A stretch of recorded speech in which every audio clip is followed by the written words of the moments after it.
Mm-hmm.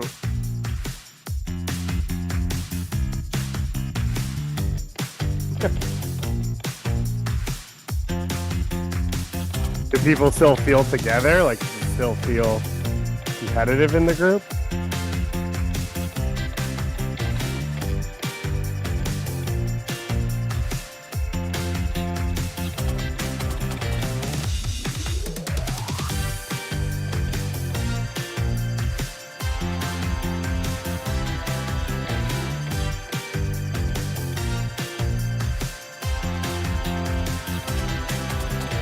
And open cup.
Good evening, everyone, and welcome to your MLS Watchalong show. You know, every time the U.S. or Canada steps on the field for the rest of this year, you will have us alongside you to hang out, to watch the game with you, to talk to some experts and some really cool people about soccer. I am David Goss. I am with Calen Carr, who you know very well, former Houston Dynamo legend, Chicago Fire Open Cup winner.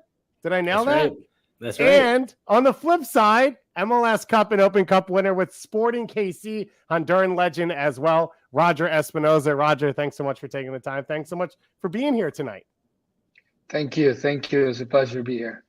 So we are in the AT&T 5G virtual studios. You will not watch the game here. You will watch us watch the game with you. So you can go find the game on Paramount Plus, Unimas, 2DNA, One Soccer up in Canada as well. But we'll be hanging out. We'll be talking about what we see. We'll be talking about these two guys' experiences a little bit on the field and sort of what to expect as Canada gets into the World Cup. We have figured out one more team that's going to the World Cup. Congratulations to Australia. And I think I could say all of our hearts go out to Peru right now. That was a brutal experience for them earlier this afternoon. Fortunately for Canada, there is nothing on the line in this game for World Cup qualifying because San Pedro Sula has been a house of horrors. And we will get into all of that as we go along. Calen, getting ready for this game, getting excited. We'll get into the starting lineups in just a moment. But big picture, sort of what is tonight for Canada and Honduras? I think from the Canada perspective, you know, they've been going through so much turmoil off the pitch with trying to figure out their negotiations with Canada Soccer and, you know, a lot of distractions. But I think they went a long way in their last match to really kind of like set some of that aside. And then I think the big thing for them as well, at least for the time being, that's still an ongoing thing. But I think just getting back on the pitch, and then the big part was getting Alphonso Davies back. Seeing him back into their lineup. I mean, part of their qualifying was so impressive that they finished top because they missed him. Half the time he was on a watch-along stream, just like this, watching along himself. And so it was amazing to see him back in the lineup. He looked really good, grabbed the ball for the penalty. And I think we'll get to the lineups, but it's pretty similar to their last match. And I think part of the reason for that is because with less matches due to the cancellation or the protest, they would have to, I think Herdman's understanding that they really need to kind of get as much time with the first team to really get a run out. Roger, on the flip side, for Honduras, they are not going to the World Cup. This is a Nations League game. This is a meaningful game. Where's the program right now? What does a night like tonight mean? It means a lot. You know, it means that, you know, preparations for the next World Cup, you know, now Honduras have come to conclusion, you know, they're not going to the World Cup. So now is how do you prepare the team, how you come back to qualifying to World Cups. And now is, you know, we know it's going to be in the United States, part of the World Cup. So now is preparing now, you know, getting new players, a chance, a lot of younger players, a good group that is up and coming, and they need games. And what a better game than playing Canada, with players that are now up and coming and playing in big teams around the world.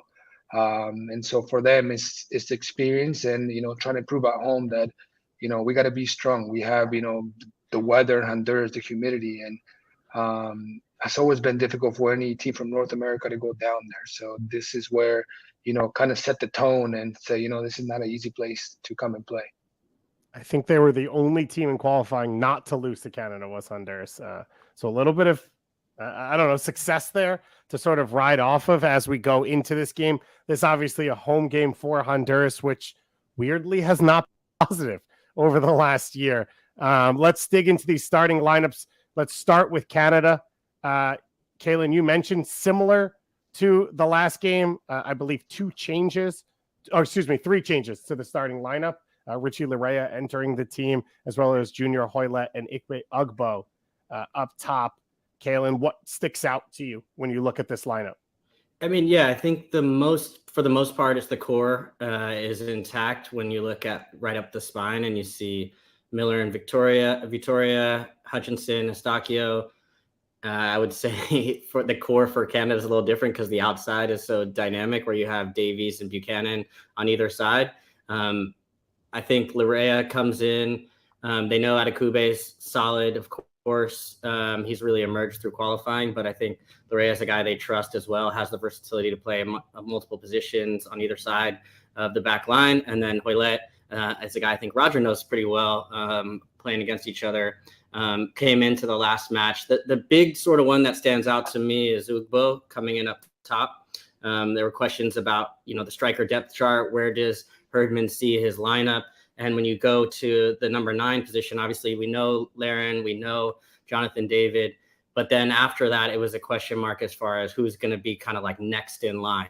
And I think some of that goes down to potentially who might win that last sort of spot onto the Canada's World Cup roster. And I'm always envious when I look at Canada's problems when they're sort of deciding who their third number 9 is going to be as opposed to the U.S. men's national team.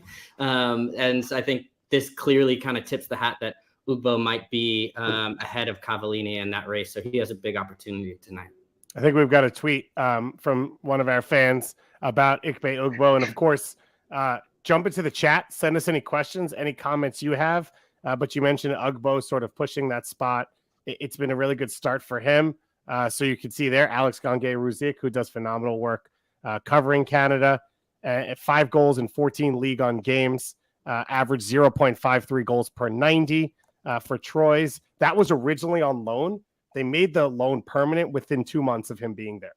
So it was clearly a successful start for him in Ligue 1. And Calen, as you mentioned, the U.S. looking for anyone who's scoring goals right now, and Canada has 3 options already up top. And I think credit to John Herdman to sort of respect what Ugbo's done at the club level to elevate him in the national team scene. Obviously, they haven't got as many minutes with the national team level, which is tough. But as you said, it seems like he's won that spot over Cavallini, which is a really big deal for that Canadian team. And I think we're ready to move to you nailed that. Yeah, you nailed it. Sorry, Calen, I didn't mean to nail it for you. Roger, let's move over to Honduras here. You mentioned some young players, some new guys. We're hoping, a turnover of generation. But yeah, we still see a Kyoto up top, one of the experienced guys. What do you make of this lineup from Diego Vasquez? Yeah, absolutely. I mean, like I said, Diego, is coming in after 2 coaching changes. So, in my mind and seeing the team, he's sticking to guys that he has had in the past. And if you look at the back line, the majority of them, all those guys have been with him. And a little bit interesting here in the right back, he usually plays this guy as a center back. And when he was at the club level. So I'm guessing since Davis is on the left side, he can probably defend him a little better. But if you look at the 4-4-2, I'm thinking that, I see Flores. That's perfect. I was looking at a different lineup online and had Lopez in the inside, but I see Flores being the inside, and that's exactly how they didn't go. We know Arriaga. And all those guys there have Olympic experience. So, it's nothing new for these guys. It's a very experienced team. As a matter of fact, almost everybody in there has Olympic experience. And with Kyoto playing at top, and I'm sure he's going to be the captain for the team, and knows the Canadian guys really well too, has played against Canada many times. And Castillo, who's one of the top goal scorers now, and a team who won the championship in Guatemala, is looking to add some minutes here, and also who played for Diego Vasquez. And now if you look at Flores and Palma, those 2 guys played overseas, have a lot of experience. I think are going to help the team. And this is the strongest team I've seen from Honduras. Having travel in Curacao, I don't know if you guys heard, but they showed up to Honduras almost 3-4 hours before the game. And so that's, something for them to prove to the fans, that, hey, if we're rested and well fed and stuff, it's going to be a different game. So hopefully here, with Lopez coming back, also the goalkeeper coming back into a lineup who's been in the previous World Cup qualifying, is going to add a lot of more experience to the team. And, I feel like, this lineup, it'll prepare them to play against a very quick Canada team. If you're watching on any broadcasts, you could see the rain just spewing down in the middle of the broadcast. So that's something to keep an eye on. It's something to watch out for. A nice toasty evening in San Pedro Sula, Roger, I assume? Yes. I mean, if the rain stops, it's going to, all the humidity, it gets tough. It gets tough. Just like any southern place in the United States, if you're in Texas, it happens, even here in Kansas City. It gets like that. The humidity gets to you, and if you keeping the ball would be a great thing for either of the teams. Because it's not easy to run in this humidity down there. You mentioned Diego Vasquez. He is an interim manager right now, longtime manager of Motagua at the club level, played most of his career in Honduras. What should we make of what his role is right now with that interim tag, and sort of who he is and what Honduras can be under him? Yeah, I mean, I believe Honduras brought him because he knows the Honduran player. It's very hard to bring any new coach that doesn't know the league very well.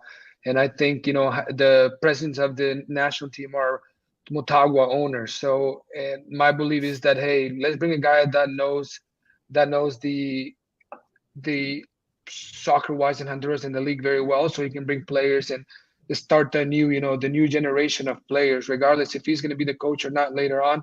He at least knows the talent in the country, and he's going to put a good talent that later on, if he stays or another coach comes in, is going to have the ability to move those guys up. As of right now, I feel like he's going to be the head coach.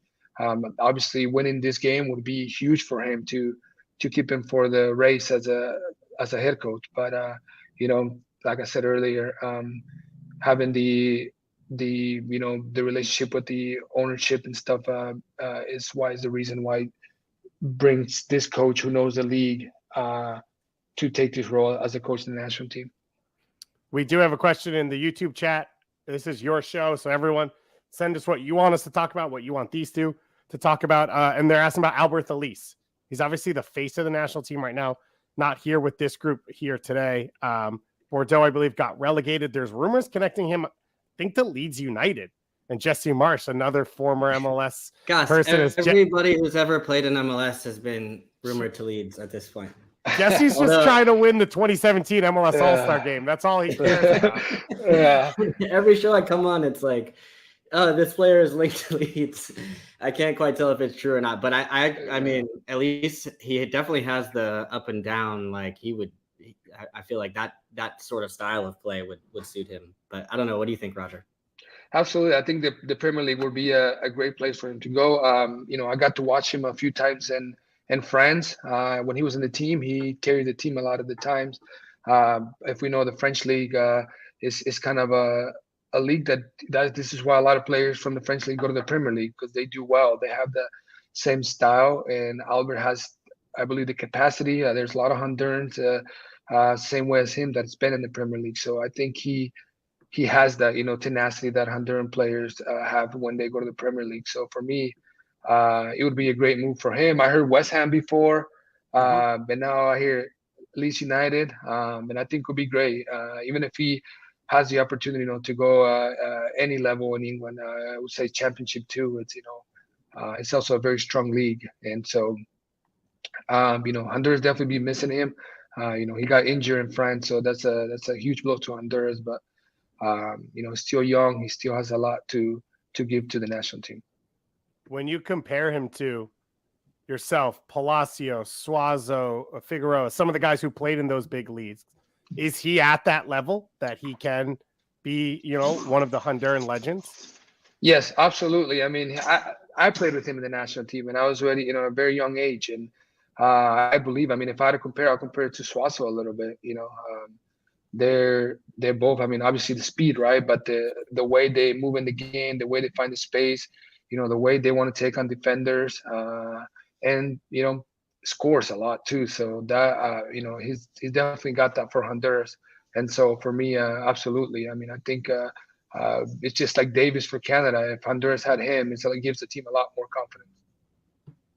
So we are in the national anthems, and then we are going to get ready to kick off. I will let you know when we kick off so that we can all be together in this. We can all be hanging out. Calen, as you look at this game for Canada, we talked about it.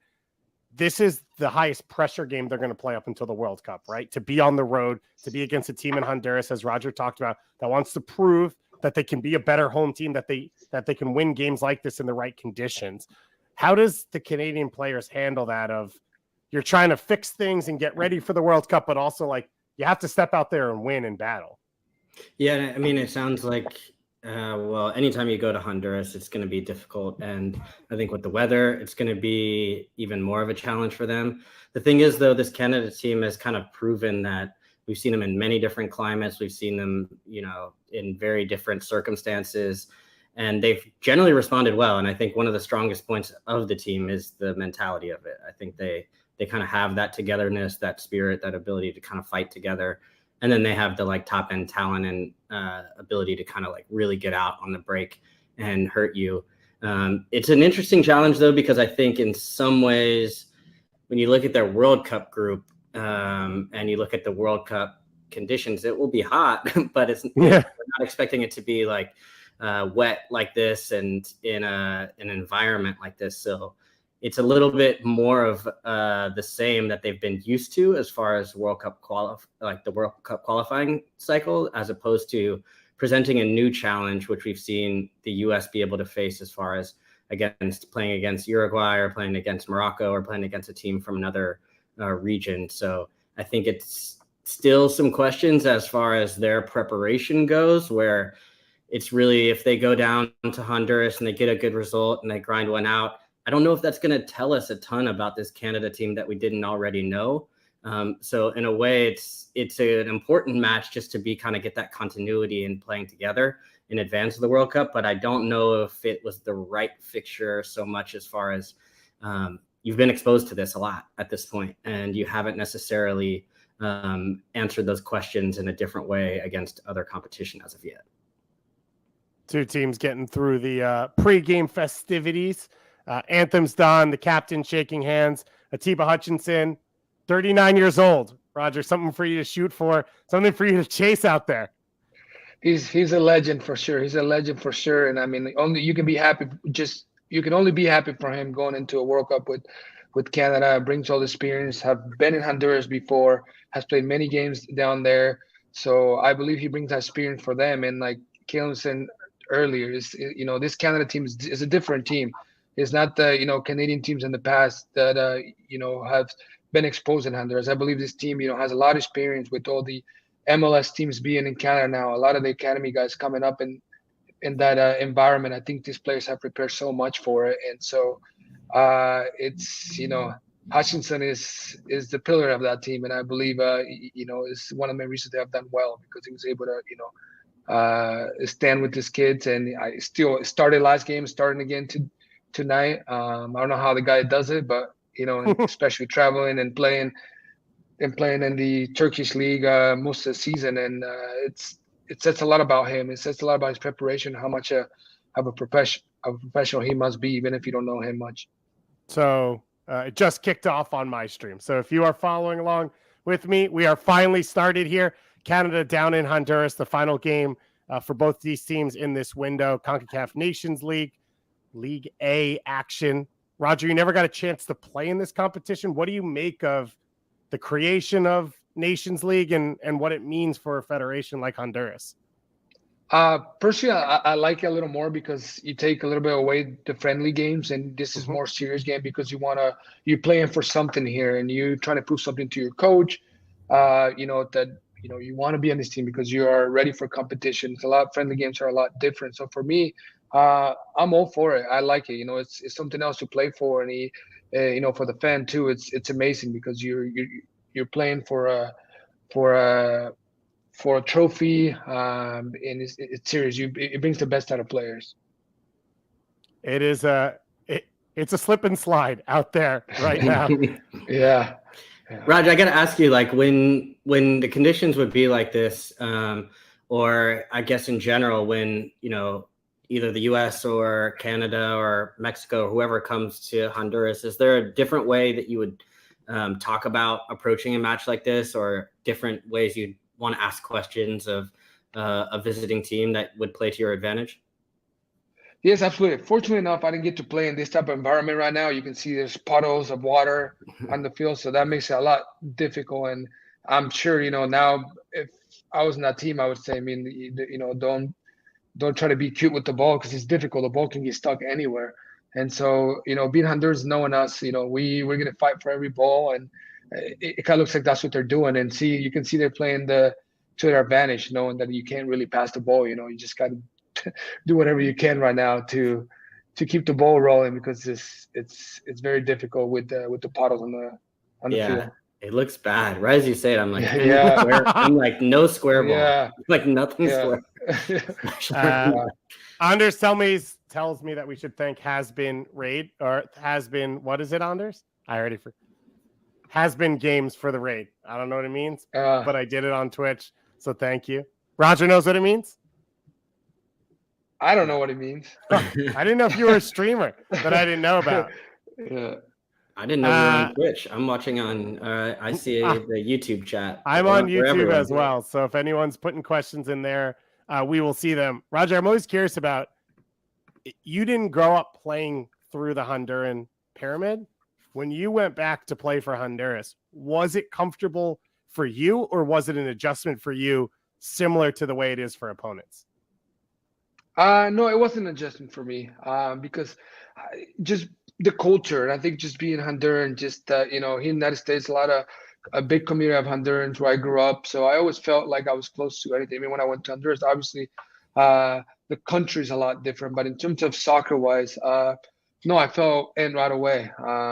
For me, that was, I didn't even think about it. And I still haven't thought about all this, 10, 15 years of soccer, and playing 8 years with the national team. It just all crazy blur. It just, you got to show up and play. You got to show up and play and do well. And, knowing the Honduran culture, I felt like I felt right in. I didn't have to adjust. I felt like, and I think it's one of the reasons why the manager gave me the opportunity to join the team. Great shot there from Junior Hoylett. First big chance of the game, as you see this one in transition. Calen, you've gone and played in Central America as well as Mexico as an opponent. What hit you first about the experience? Dude, I played in Houston against like all the Honduran teams when they came. So I basically played in Honduras as well. So. Yeah, that's a good call. That's a good call. Who's your biggest rival, Olympia or Motagua? I feel like Olympia was definitely, I feel like we would play them, and then like the next year, the players would just be on our team instead. You just signed someone? So it was like, it's funny. Roger's probably the only, I'm like, how did you not play in Houston? We were rivals at Sporting Kansas City. But yeah, I mean, I would joke. I mean, some of my favorite players and teammates were Honduran guys. I mean, most notably, Boniek Garcia is like Carlos Costley. I thought we were. Well, Carlos Costley, of course. Yeah, legend. He actually scored a nice goal against Sporting Kansas City. We'll get to some of those later. But Boniek was one of my favorites, and I think But honestly, you would feel going to Central America, or like when we played in Panama in Champions League, always difficult. But also playing at home, honestly, against any of the Honduran teams, the way they show up, the way they support, the passion for the game, the atmosphere that they would provide. I actually enjoyed those are some of my favorite matches in Houston.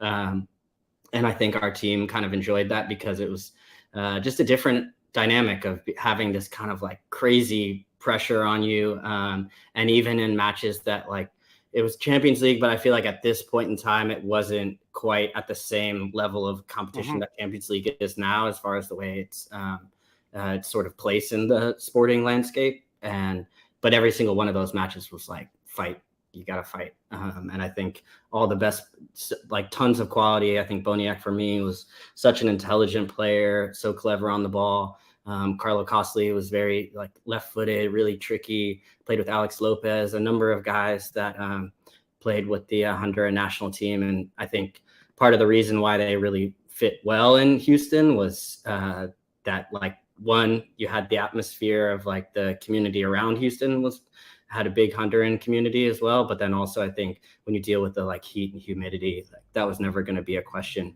I saw Roger's game over the weekend in Kansas City, and I was having flashbacks to some of these, and I was like, thank God I'm not doing this anymore. Because it looked brutal out there. But I joked with Boniek. I was like, I went to some of the national team games, even when they play in Houston, and I would always hang out with the Catrachos and I would say I was casi catracho because I was there you go.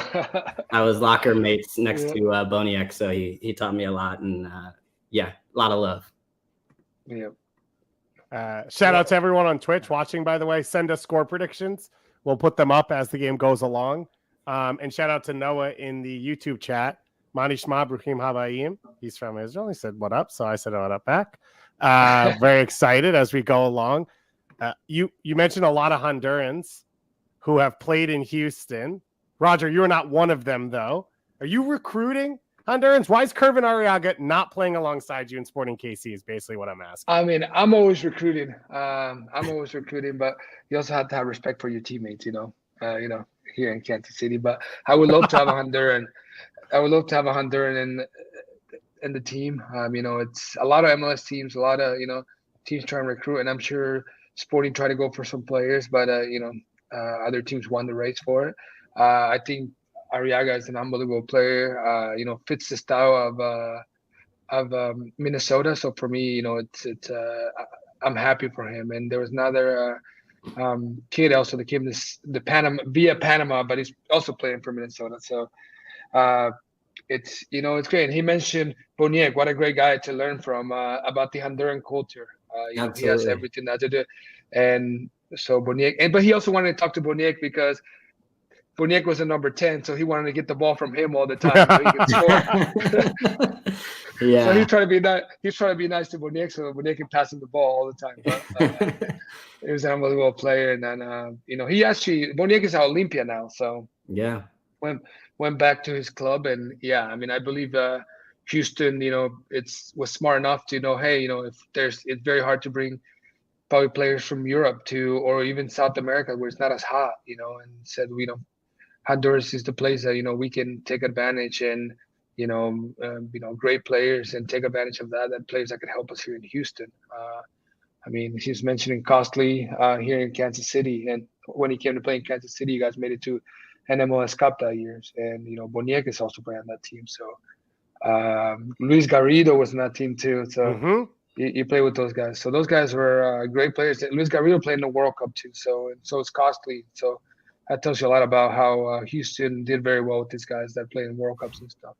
So far, 2 people have slipped playing a ball, including Junior Hoylett on a free kick, fell over. So it's going to be an interesting experience for sure out there for these players. This is probably not what it's going to look like on a World Cup field, but you also never know. So it's good to be prepared. Yeah. No, Qatar will just evaporate the water on the pitch. They'll find a way. This is a tricky one because you've seen at times it's impossible to really anticipate what's going to happen because even Hoylett, you saw him run with the ball at times and it just stops and then you pass it. It's really sometimes it runs further because it's slick and just run away from you, and then sometimes you have to put a little more behind it because the ball is it could hit a puddle. So it's pretty difficult to I think managing risk is definitely going to be a big part of this, but Calen, did you a mistake in set piece? Didn't you have a conference finals that was crazy weather? Was it against Philly or was it against KC? Or am I misremembering? You would know better. That was crazy weather. But I'm wrong. For both of you, what is the big game that stands out that you've played in the rain? What is the wildest game or the hardest game you've ever played? What do you got, Roger? You played in England. It's got to be every game over there. Yeah, it rains all the time, but it's not crazy. It's drizzling, and it just stays like that for 8 months straight. But that was actually nice. The grass was very nice. The drainage system in England, it's amazing. So is here in Kansas City and a lot of the places in MLS. I think, I would say rain, not so much. I can't remember any crazy rain game. In preseason some, but I'm trying to think of it. I remember hot game in Houston. Walked down the tunnel and at the University of Houston was, right? Yep. Oh my God. It was a tough environment, but rain, I would have to start thinking about all these games. And I'm usually very good at thinking of games and all this, but cold weather, absolutely. Kansas City in the winter, it's super cold. And some of those games, you can't feel your toes, you can't feel your fingers. But it's similar to this, bro. You just got to play and got to psychologically stay in the game and just play every roll of the ball right now because it's anything could happen. Good chance there from Hoylett. Yeah. Well worked by Canada.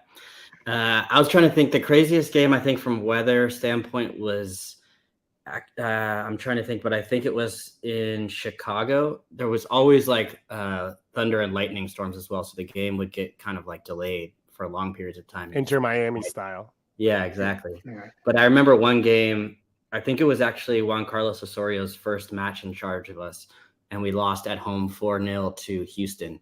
And it was like just a nightmare because it was, Houston so good on set pieces. I think it was like a bunch of set pieces.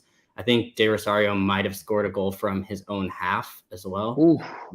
Just like Roger. Yeah. There you go.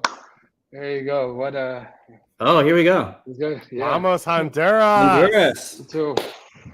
I thought you guys were cheering the Dero goal for a second. What a player, by the way. What a Canadian player right there. Oh, legend.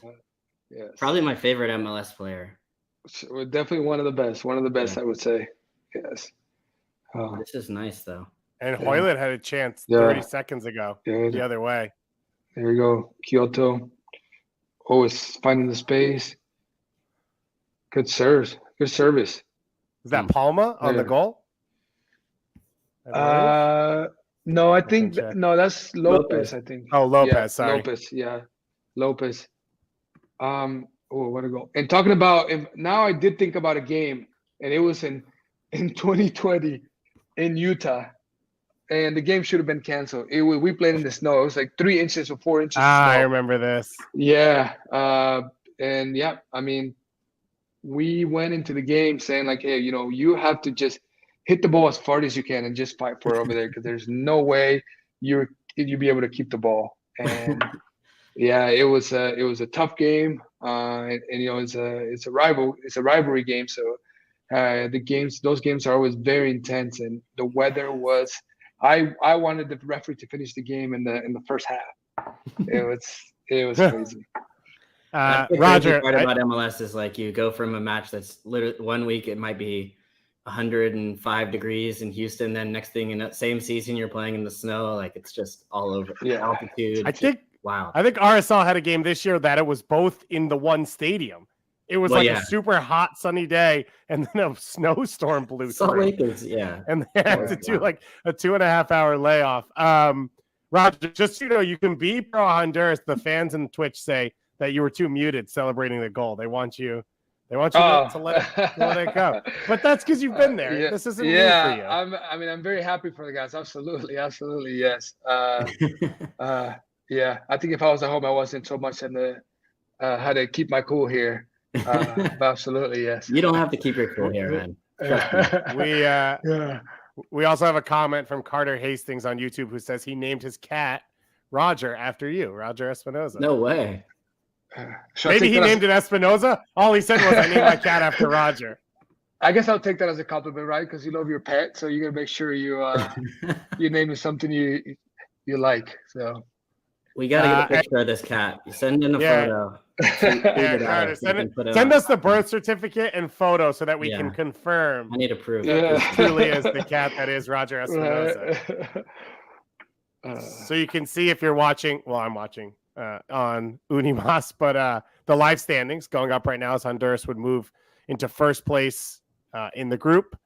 Canada would be sitting in second. Obviously, one game less played for Canada, but that's early.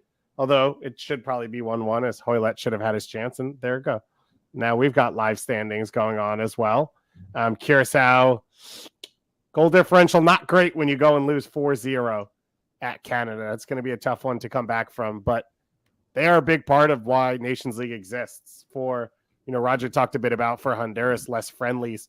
For some of these programs, they didn't even play games in a lot of these windows. And so now you've got for Jamaica and Curacao and Suriname and all these teams that are pulling players from all around the world, reasons for them to come back and play together more often. And we're hoping it leads to a stronger CONCACAF and better qualifying as we go forward. Knocked down by Canada at the near post. The the rouge of Canada is very rouge in the huge rain. There's like a whole different make jersey. a confession here? So I go to a like local pub here in Brooklyn and play trivia on Mondays. Normally, I'm missing it tonight, but for good reason. Oh, a Monday trivia. Yeah. Monday trivia, That is yeah. an aggressive move. Yeah, I know. Yeah. I don't want to be one of those people that just talk about trivia all the time, but one of the trivia question was, what's the international soccer team with the nickname, or like I don't know what you would call it, but it was Les Rouges. And I didn't know that it was Canada. And I'm the only person there that's like, it's like a soccer nickname. And I'm sitting there at trivia, and everybody else is like my girlfriend and her friends, and they're all not soccer people at all. And so they're looking at me like, this is your time to contribute. Well, you lived in Houston, so it's Los Catrachos is the only thing you know. That's all I think about. Catracho, yeah. Did you say France or something bad like that? I thought it was like maybe I wasn't sure if it was like Switzerland or Austria. I was thinking, but then because I was thinking like somewhere close to France, like. But that has red. Yeah. But well, Calen, it's good you had work tonight, because it feels like you're not getting invited back to Monday Night. No, Trivia. they're playing now. They're probably winning without me. They're better off. Yeah. I mean, I would say it would be difficult too, because Le Rouge, obviously having the part of the French part of Canada and the English side, then you don't know. You would think you would go the other way, but yeah. Oh my God! Did you guys just see Tajon Buchanan there? He's so frustrated. I don't blame him either, because he like plays around one guy, the ball stops right on him, and then he tries to kick it. It's just, that's tough. That's an amazing video.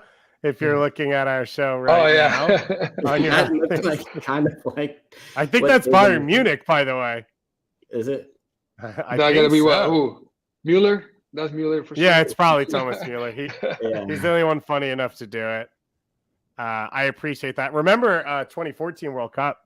U.S. played Germany in like the city got flooded in Recife. People couldn't get to the stadium. I think the team bus had to be evacuated.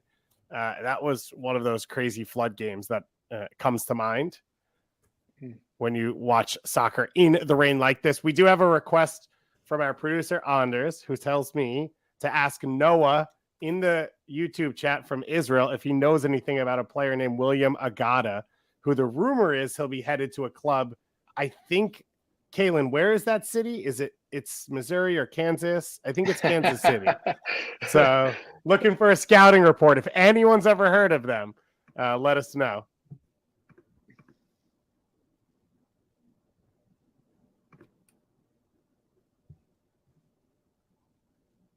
Calen, Cameron Johnson wants to know what's your best trivia category besides sports. Yeah, I saw that. So they pair it with like a song as a clue. So if you don't know the answer, they give you like a song that's a clue. And most of a lot of it's like 80s rock, and I have no idea about any of that, or like classic rock and stuff. So, but if it's like 90s R&B and hip hop, I got it. Okay. And so that's kind of like my specialty, is like, if there's ever a soccer question or a 90s hip hop R&B thing, that's where I'm able to kind of come in and help the team. But other than that, honestly, it's not pretty. Yeah, our trivia team name is called Trivia Rodrigo. Just FYI. Trivia Rodrigo. Is that based off something? I mean, Olivia Rodrigo. I don't know. There's like some fans on the team. Got it. Okay. Yeah. I didn't know what it was a reference to. Noah said, by the way, he has heard of William Agada. He says he's good. He'd like to see him in MLS. Gadi Kinda obviously came from Israel too. Sporting Kansas City as well. So there's a nice little connection there that we've got going on. 20 minutes in here. By the way, it is amazing that Tajon Buchanan is still explosive in this rain. That he can push it past someone and get past them in this rain is incredible. Ooh. Yeah, but this is a really so far. I think I'm really impressed with what Honduras has done. I mean, obviously getting the goal, but I think the way this is all lining up is suiting them pretty well as far as getting the lead, being secure with the ball, set pieces, taking your time. And they do have the ability, if Canada stretches themselves to hurt them, in behind. We saw him getting behind there on the goal, but also I think with Kyoto and some of the players they have, like I think this game is kind of setting up well for them, and probably a little bit of a tougher test than Canada may have anticipated at this point. So yeah, I mean, when Roger said this is one of the stronger lineups or stronger teams coming into this, I think it was a little bit of a hat tip to say that this might not be as simple sort of an idea as Canada was maybe hoping for today. But I've been impressed with Honduras so far. What have you thought so far, Rod, so far? Yeah, absolutely. I was thinking too. I thought the weather right now is probably Canada one of them because it gets very toasty, it gets very hot, and I think going into the game right now, I was thinking Canada liked it because of the weather. It is, but in terms of Honduras is well rested. If you think about the game when they were stuck in Curacao was in Honduras 2 days before Honduras got there, and Honduras was still in Curacao, and so that was very difficult. I had to go via Miami and make it to technically Honduras went to play Curacao in Honduras. So that made it very difficult. You could see the players were very tired, and now they rested pretty well. They got to play Curacao, Canada, got to play Curacao, and Honduras rested while that was happening. So, looking at the lineup, and I knew it was a very strong team because of that. These guys have a lot more experience and a lot of Olympic experience too, and a little bit of the qualifying for 22. So, the two forwards are very experienced, and the midfielder guys now, have a lot of experience here in the MLS now. So for that, I felt like the game was going to be a lot more difficult for Canada. And it looks like it's being a bit difficult for them to try to get their game going. I respect the fact that like Alphonso Davies is still trying to dribble. Like he's not changing his game completely. He's still trying to dribble through people, beat guys with speed, and he's been pretty active centrally. We do have a trivia question in the chat. Brian Bainham, he asked, does anyone know who was the semester award Daily Cal Fall 2005 male athlete winner? Wow. I love that we're going full trivia right now. This has opened up a whole new... I love trivia, to be clear, and I am horrible at it. So if anyone has any MLS or CONCACAF trivia questions they want to throw in, besides Calen Carr's college soccer career, I want to know how Brian Bainham found like the deep college newspaper archives. That's impressive. Probably not that hard. If they Google your name and find your college little bio, it's probably all in there. Did you wear the headband in I college? did. You did? God, so you had yes, absolutely. Yeah. That's good. So you had long hair in college. That's how it started. Yeah, I had long hair, and my old roommate in college was like, "You got to do something with that hair, man," and gave me a headband. And that was it. Yeah. Wow. Oh, I thought he was saying, don't go to the pros with that.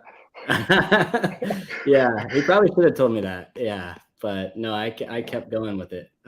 Yeah, I'll tell you what, long hair or very bright cleats is always good because when coach is always going to notice that kid with the long hair or the kid with the bright cleats. I mean, you had the long hair early, right? Did you? That's why I kind of did it. I want to be seeing. Nice. Yeah, I wanted to make it to places. I love it. When you Ohio State, right?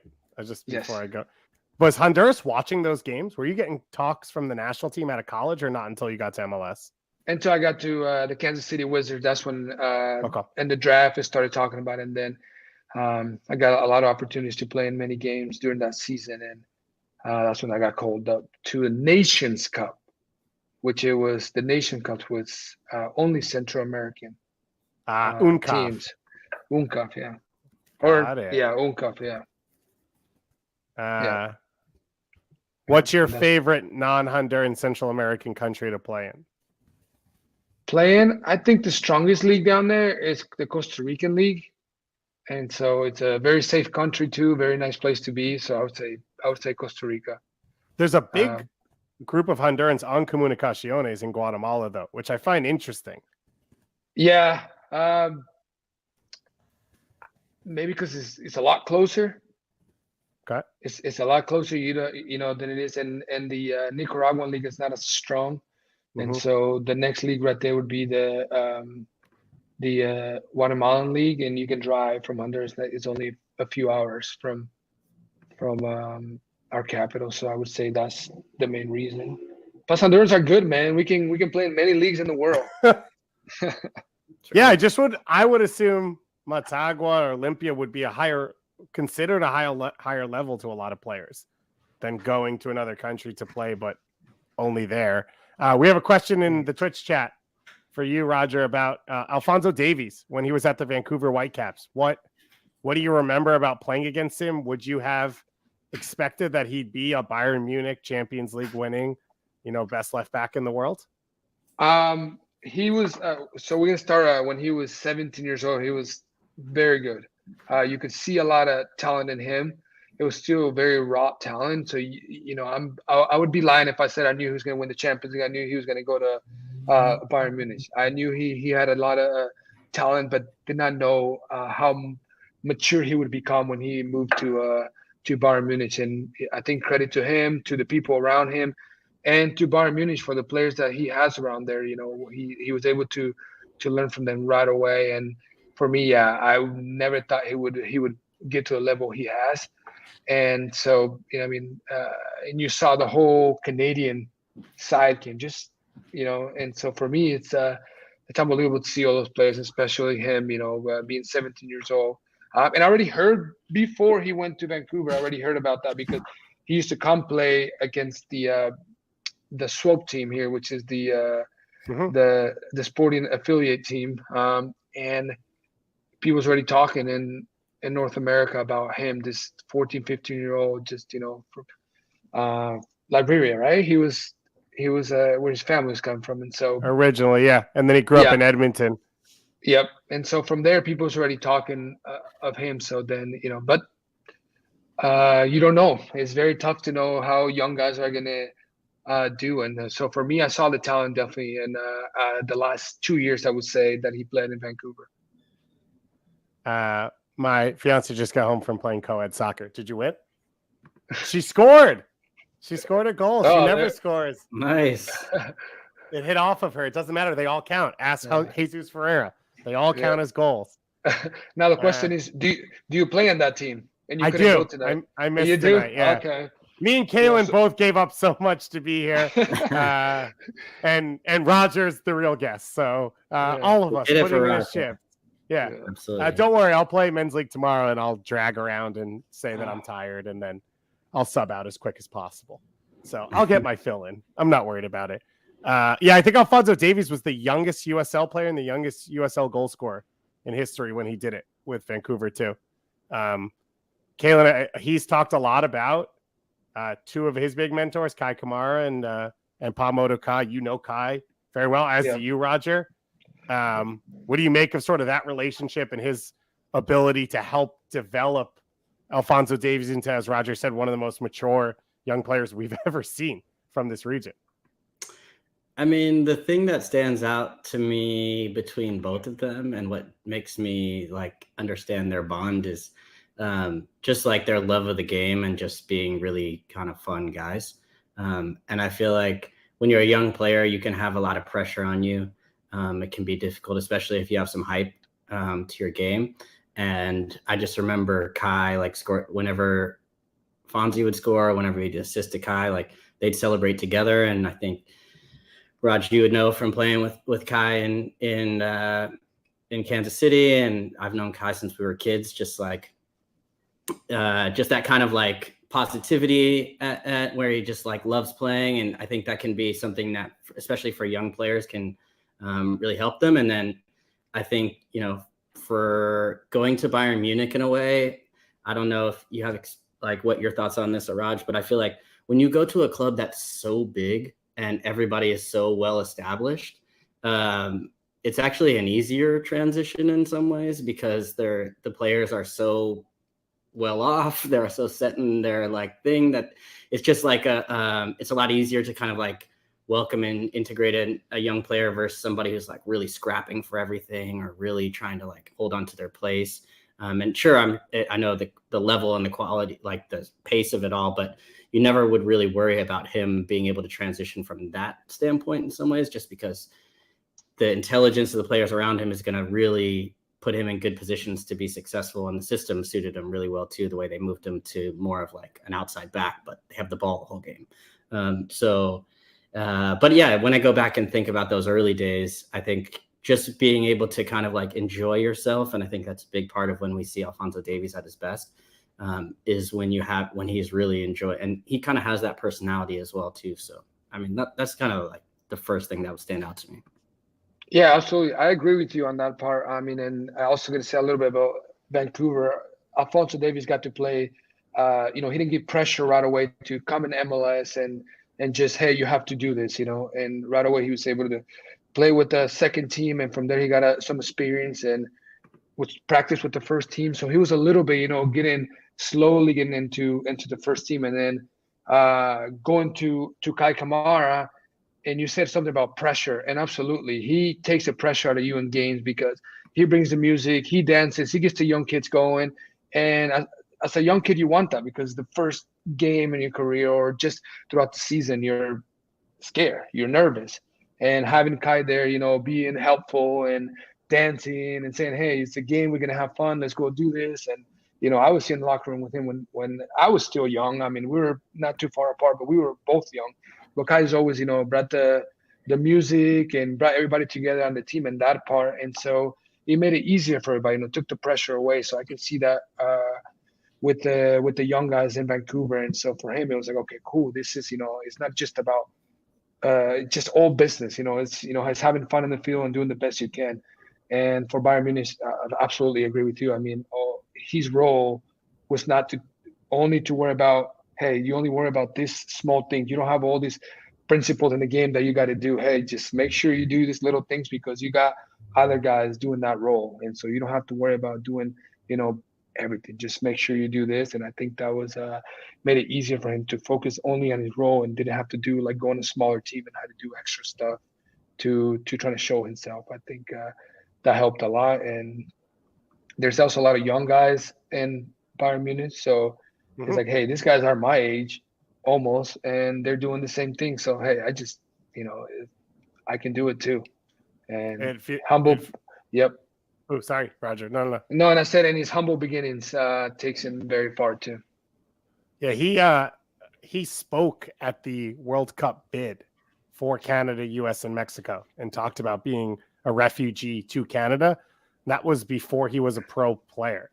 So he has now come all the way around, and we're about 3 days away from them announcing the host cities in Canada, and his hometown of Edmonton as well as Vancouver are both in the running to host Men's World Cup games for the first time ever, which it's a pretty cool turnaround, but it just shows you the type of person he is, that he spoke at the FIFA Congress, and I think he was 16 years old, maybe 17 at the time, and he spoke in front of all those people, the dignitaries, and was a big part of that bid going through, which is pretty impressive.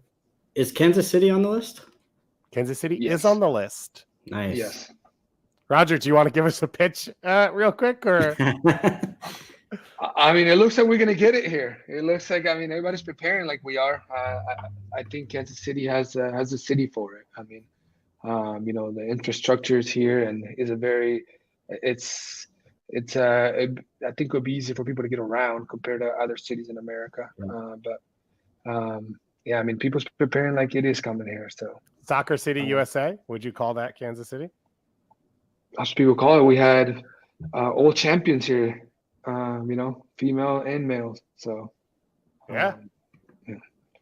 It's I love. There's a mural I think I walked by when we came for Open Cup when you guys beat Red Bulls in the Open Cup final, and there was a mural somewhere that said Kansas City, Soccer City, USA, which, can't deny it. If you're winning championships, you're always going to be up there.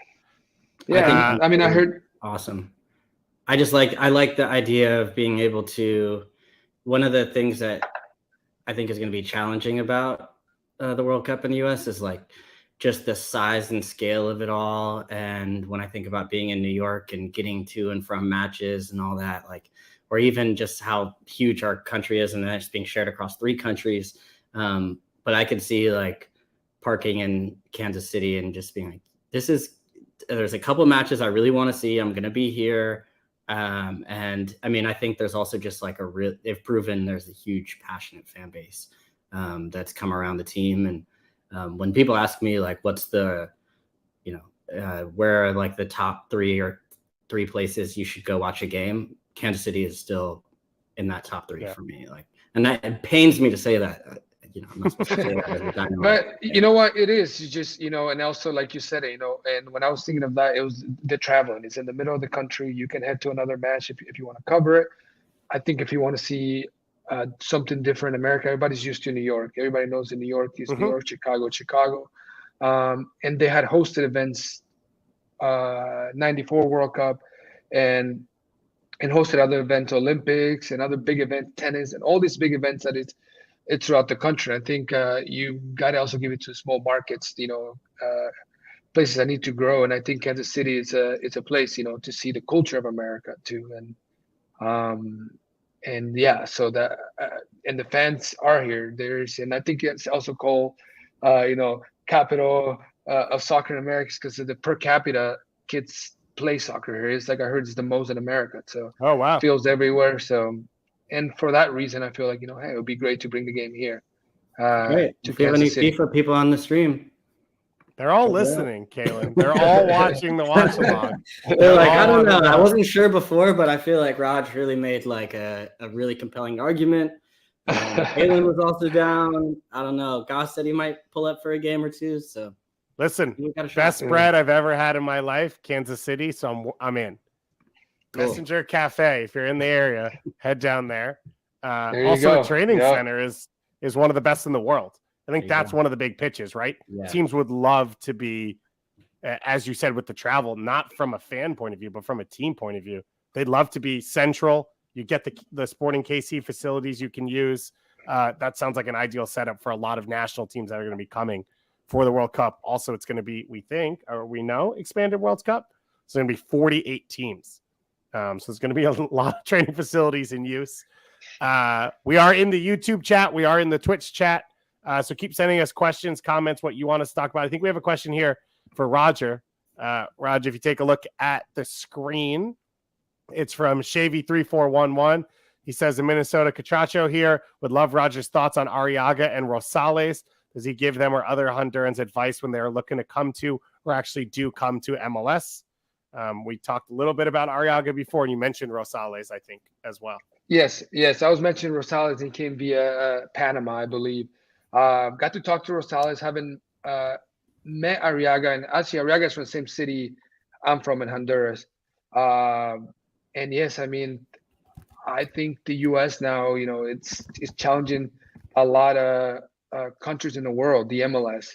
And this is why players now, at first they want Honduras to go all the way to Europe, but I think the MLS has it all. I think it's a great place to come and play. And for Hondurans, I've talked to a few young guys in 2020 and 2021, about they're asking me questions through their agents, about the league. And, absolutely, I give them a very positive feedback because I believe they can develop their game here and do very well. And I think it would help our national team. It would help their career. We all know what United States is all about, how safe the country is, how much the league has grown in terms of like traveling, hotels, stadiums, infrastructure, all of that. And that's my advice to them. It's, if you want to have all that, you should come play in the MLS. Roger, are we gonna? Have you thought about a potential day where you're no longer playing day to day and what you want to do? I'm just saying, you're putting out good pitches there, so we got to get you in a front office somewhere. Right. I don't know what I want to do. Last year I did my B license. Okay. It was tough. It was very tough. It wasn't easy. I don't know if you've done it, Calen. No. Yeah, I coached a U13 boys team in Chicago while I was playing, and I was like, never again. Yeah, it was tough. It was very tough because I was playing last year too, so I had to go and do the webinars and all the Zoom calls, and then got to go coach the U13s for sporting. And so not sure if coaching is for me. Definitely is very tough because, when you're teaching young kids, a lot different than teaching older kids. So from that part, I enjoyed it a lot, but I just don't know if I'm good enough for that. And so I don't know. And then now tonight I'm joining you guys to see how I feel. And then we'll go from there and make my decision in life, what I really want to do. But for sure, it's very tough when they tell you to prepare life after soccer, and it's impossible to do it because you are forgetting about the game and you try to do other things in life, and you got to make sure that you show up the next morning and train really hard and worry about the weekend. So that's definitely not an easy task, but I would say being in soccer for 15 years now has taught me a lot and see life in a different way. Well, so I know part of the licensing, you have to run sessions with the team you coach. You're playing though, so how do you get those parts done? The U13s train at night, so I just went and so then I went. The club actually, thanks to Sporting and the club, they were able to put the trainings at night and around 5-6 p.m. So I was able to go do, and then there's a few times they ask you to coach playing against each other. So I played against Eli Sanchez. He's U14s. He was in the B license. It did not go so well. The kids, you learned about that. You learn about the age and the maturity of players. U13, when you turn U14, you don't know how quick you grow. Yeah. It's just man playing against kid from U13 to U14. So it didn't go so well for me, but I got to coach the game and the cameras, and you get to give your advice to the players and tactical and what they should do, and and that's what they want to see in U.S. soccer. You're at least trying something and trying to win the game and give teach the kids what you think of the game and all the week of training that you had with them. And it was a great experience, and it was a very nervous experience. I can tell you that I was nervous. And then U.S. soccer makes you speak in public in front of a lot of people or a lot of players, other players in the MLS. And it's not easy, but I said I got a lot better from doing that. Is Ilie going full La Masia? Is it full Pep Guardiola?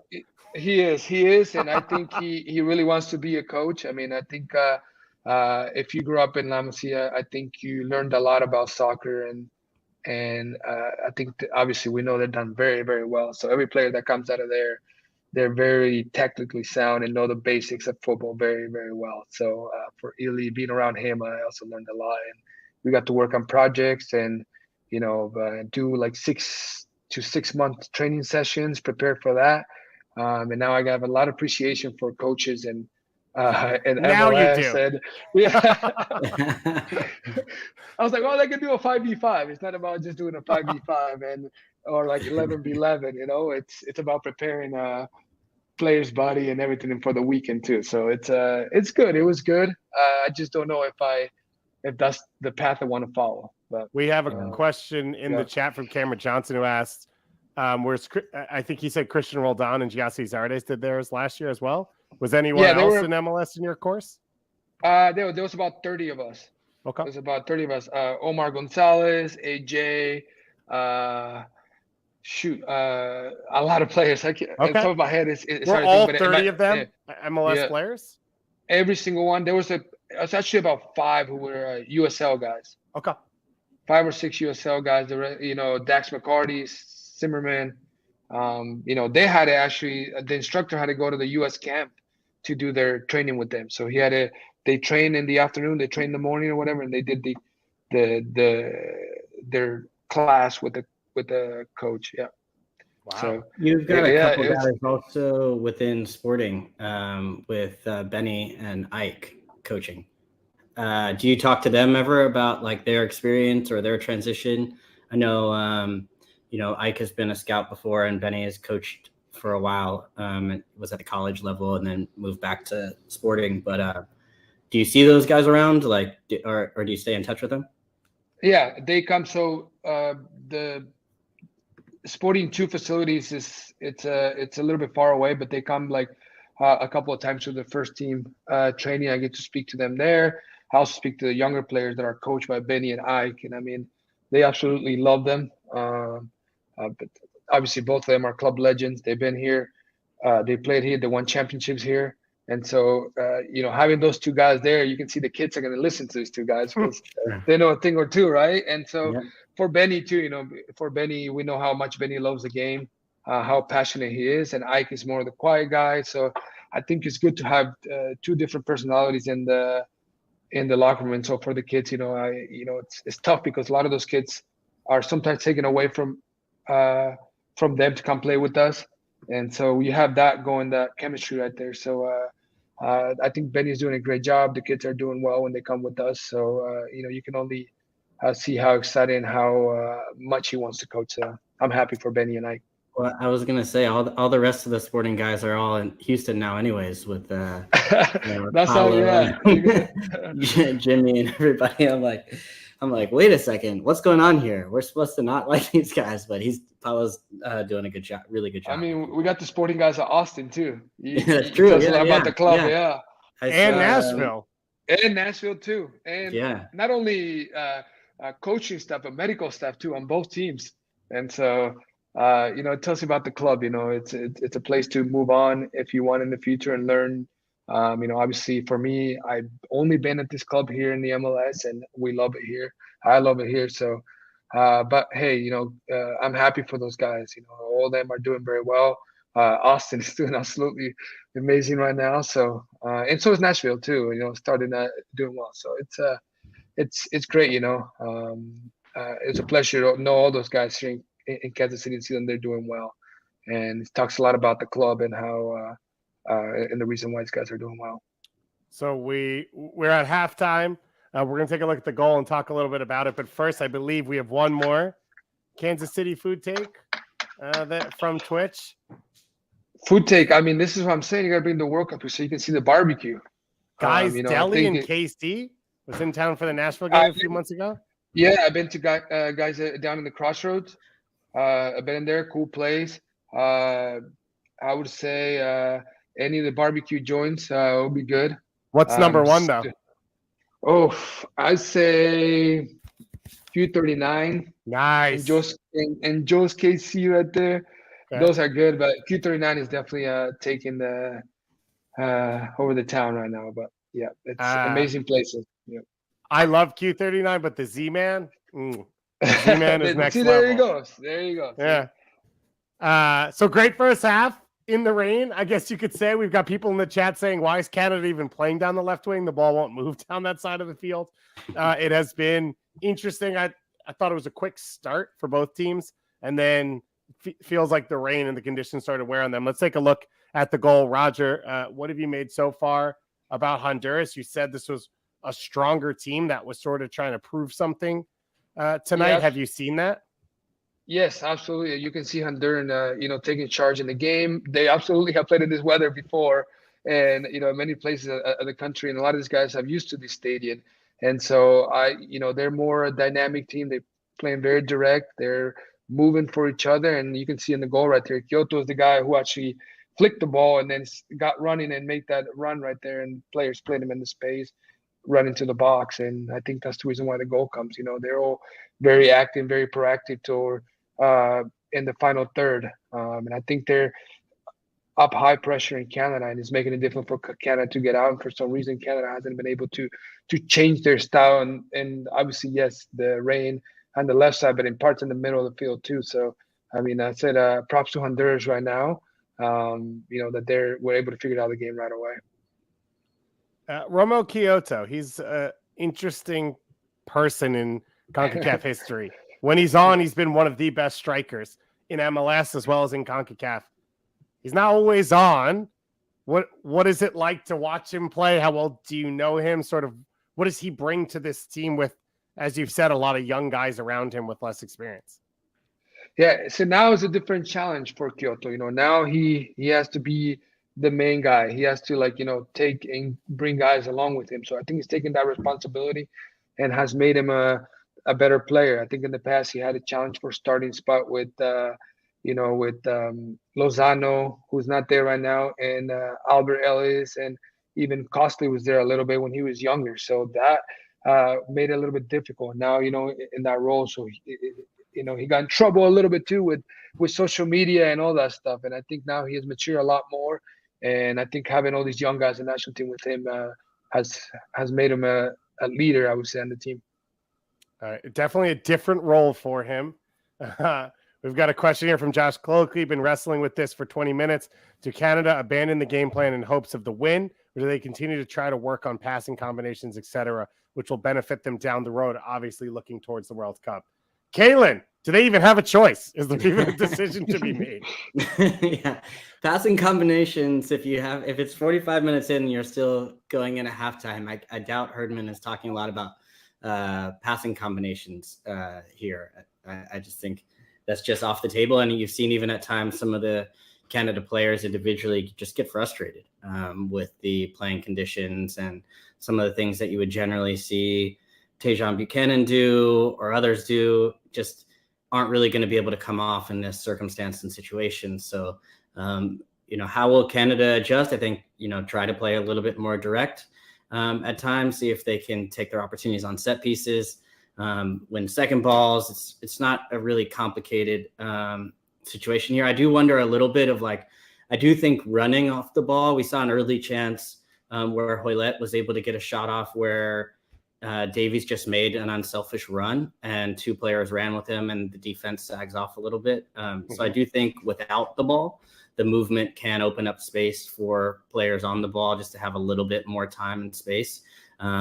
Whereas running with the ball is just not going to be a winning situation. And it neutralizes a big part of Canada's game because they're so strong on the ball. But I think if they can really kind of use that movement off the ball to create space and open up some gaps for their playmakers, even a little bit underneath. One interesting thing I did see a little bit was it looked like Davies had moved a little more centrally than we generally see him out wide.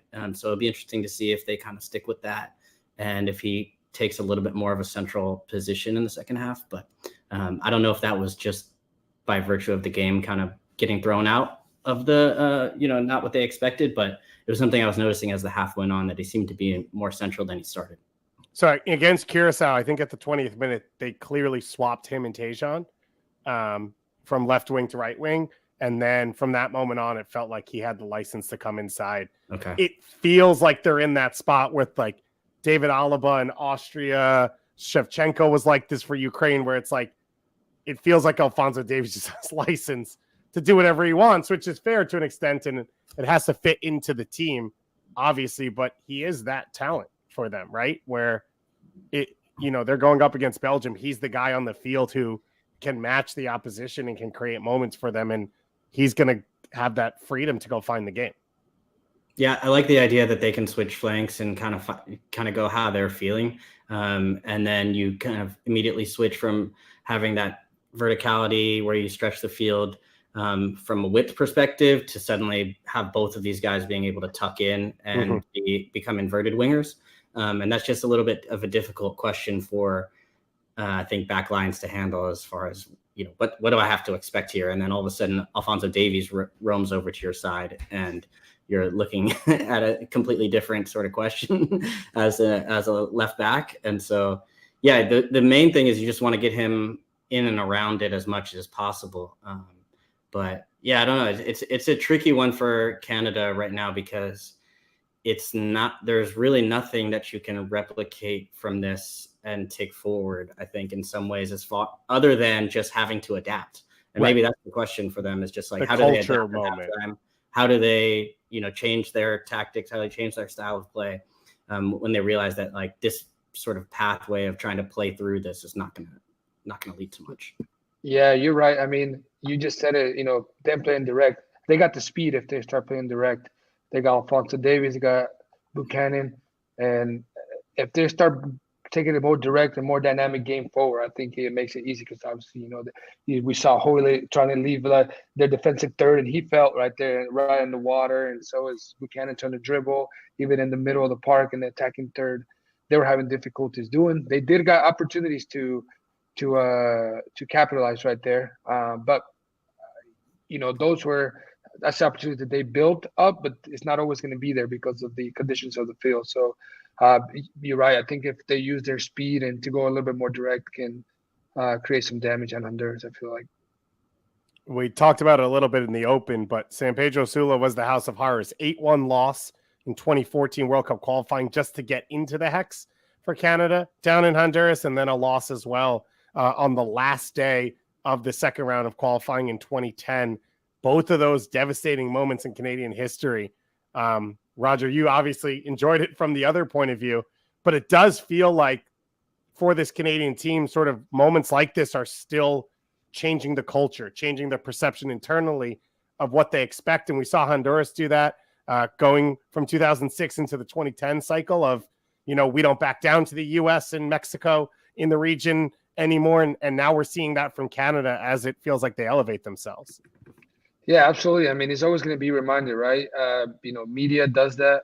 Honduran media, I'm sure Canadian media does it too, because like, hey, we haven't won Honduras. We haven't done this in Honduras in a long time. And Honduras comes with a lot of pressure too. They haven't won in Honduras, I believe, since like since 2019. So it makes it, a lot of pressure on the players right there. And knowing that Canada is a team that doesn't like to go play in Honduras, it's an advantage for them. And although the Canadian guys, I think the only survivor of that is Hoyle and Hutchinson, but they know it's not an easy place to play on. I think at the beginning it shows how careful they were. They weren't pressuring right away, and Honduras kind of felt that and took it right away to them to even taking the weather away from what it is. It's Canada was a little bit cautious about how they approached the game, and it's definitely not an easy game for them. And I can see psychologically being in the Canadian team.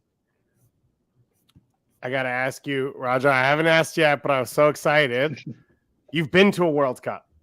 I guess start here. The moment you qualify till that World Cup begins, because it's months apart, are you thinking about it all the time, or is it only when you're with the national team moments? I was thinking all the time. The player, the type of player I am, even in training, I train very hard.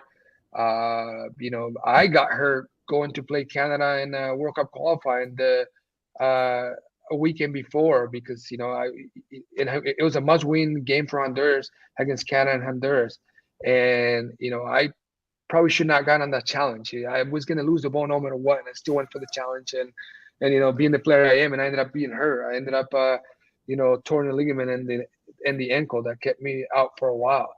So for me, thinking about a World Cup, I always was in my mind, it's trying to be careful in training, trying to do that, but you also, got to be professional and try to prove for your team, because no one wants to get hurt. The dream, I think, of every soccer player when you're little is to be in a World Cup, and and for me, that's what it was. It was the first World Cup in 2010 was different because I wasn't yet I was in the team, but I wasn't sure if I was gonna go or not.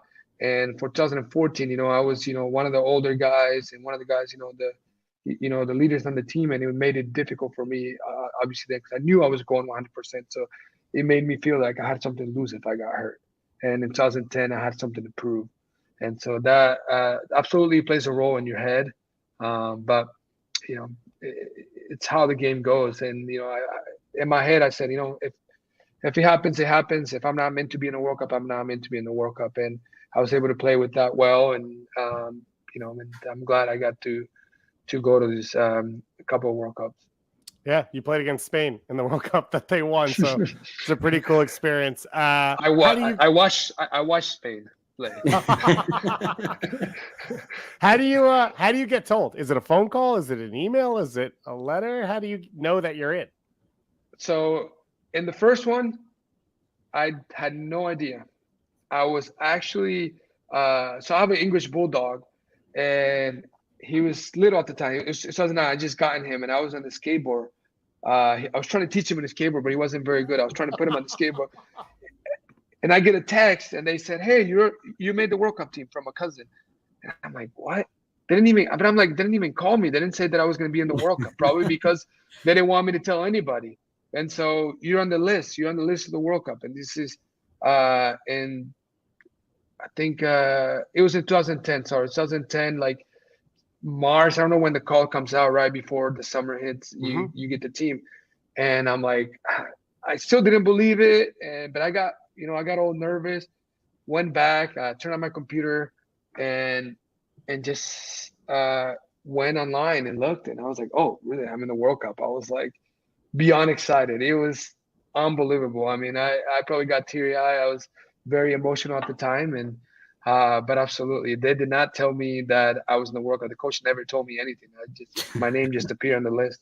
That is Yeah. That's wild. amazing. Yeah, Wow. yeah, Wow. and but the list supposed to be. I must have not paid attention well because I thought the list was supposed to be given the next day, not the day that it was given. And so Takes I the was just nerves like, away. yeah, absolutely. And and actually, I kind of, I kind of knew a little bit that I was in the bubble just because in January we played a game against the United States and LA, a game that kind of sealed my deal in the World Cup team.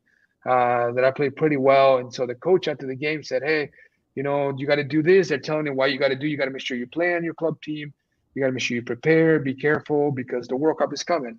So you kind of say, "Okay, well, it didn't tell me I was on it, but it kind of gives me a lot of motivation to go out to Kansas City and just compete for a starting spot." So the players back out on the field. We're a couple moments away from kicking off second half. David Goss, Calen Carr, Roger Espinoza with you here in the MLS Watchalong Show. We are on YouTube. We're on Twitch. Either one that you are watching on, you can get into the comments, ask us questions, send us comments, respond to us, give us score predictions. We'll probably start piecing together a Canada World Cup roster as this goes along. So what's your input there? Who's on lock? Who needs to get in? We think it'll be 26 roster spots is what we're hearing, which would have helped Roger feel a little more comfortable in 2010 if there was 3 extra spots on that team. It would have made life easier. But you had to walk uphill both ways in the snow back in your day. Kids these days have it easy. That's the way it works. Yeah, and then 48 teams in next World Cup. Yeah. I would have been like in 4 World Cups, right? We would have been.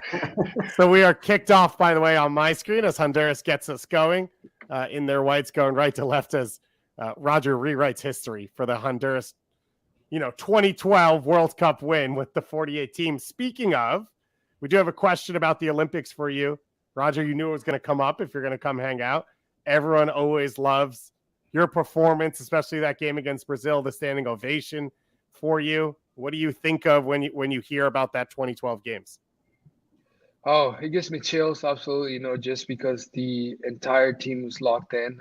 It's the Olympics. I'm gonna say I had a lot of fun in the Olympics, almost more than a World Cup, just because you get a lot more freedom and it's more like you get to see all the other sports, all the other athletes around, and so it's a different dynamic, and World Cup is a lot more serious, and you don't even watch games sometimes because you're traveling or you're training, so you missed a lot of games, like you watched at home in the World Cup, so that was difficult. In the Olympics, you get to watch all the other sports.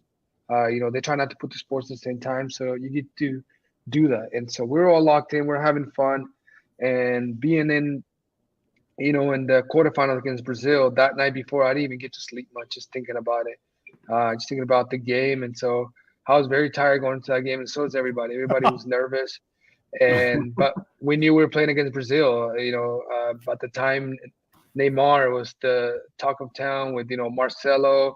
You had Lucas Moura, Thiago Silva, Oscar, I and think. Oscar Hulk. And so all those guys, you knew that you had to bring your A game. You knew you had to be concentrated. And I think playing a team like that is what made us to be so concentrated. Hey, we've got it. We're in the quarterfinals. We just beat Spain in our group too. And a lot of the guys from Spain that I played against, in the World Cup were there as an older guy. So for us, beating them gives us a lot of confidence going to Brazil. We believe we can beat them. And so yeah. The standing ovation comes because of a red card. It's nothing new in my career, but at first I thought they were booing, and still I started seeing people clapping and then looking at me, and then I was like, okay, it doesn't look like they're booing.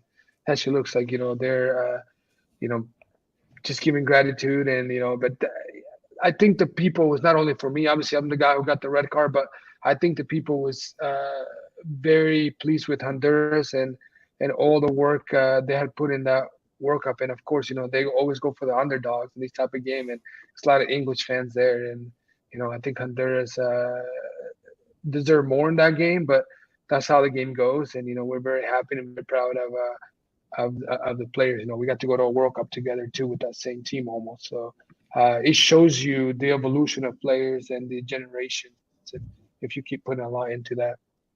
When people stop you in Honduras or in the U.S. that are Honduran, do they bring up World Cups or the Olympics first with you? Olympics most of the time. Wow. I think if someone asked me what's something that they don't know about you, I would say a lot of people doesn't know I went to a World Cup. Something I don't talk about it much, but people obviously we didn't do as well in the World Cup, but just being there says how much soccer has evolved in Honduras, and so I think people remembers more Olympics than I don't think many people knows that I've been into a World Cup. We've got some people joining us, so welcome. This is your watch-along show, so you're not watching the game here, to be clear. You're watching on Paramount Plus, Unimas, 2DN, or One Soccer. 1-0 Honduras coming out of halftime. Do we think that's the fair scoreline, justified from that first half? I think so.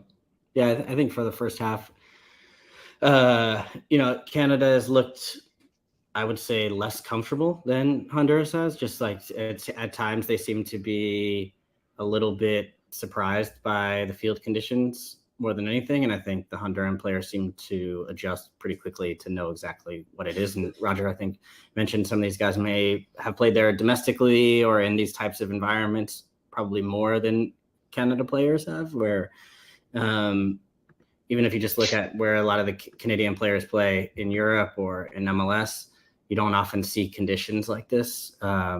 So yeah, it's even just when we were trying to go through our matches to say, like, when have you played in a game that with this much rain? And it's Roger was like, in England, no, but they have the draining system, and in MLS, neither of us were able to really easily come up with a comp for anything like this.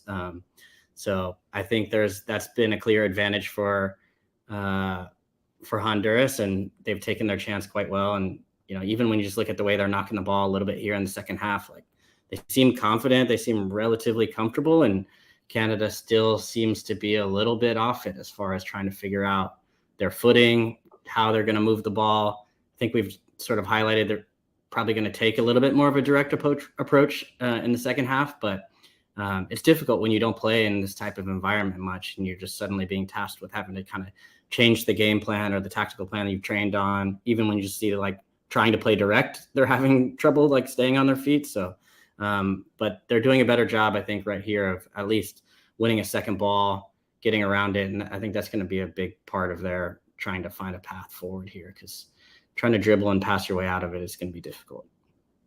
Yeah, it looks like, I don't know if the Canadian guys are even wearing the right footwear. I mean, it looks like a lot of the guys are sleeping a little more than the Honduran guys. So I don't know if they even are wearing studs or anything like that. It's funny. I bet you they are. It's funny though, because I used to, whenever I'd play against teams from the Pacific Northwest, I'd always be like, I'm wearing studs and you are too, but I can't stay on my feet. Like, how are you guys handling it? I mean, the turf is easier, but when I played on grass in that region, I'm just like, how? When you went to Washington and played in college? Yeah, in college. I remember saying all the Washington kids, I'd be like, these guys like walk on water. I don't know how they do it. But I think if you're not used to it, and also I think when you look at like the pace of the Canada team, in some ways the pace is neutralized by the conditions. It makes it a little bit more difficult. Do you make the decision on the shoes you wear, or does the team tell you? No, you make the decisions.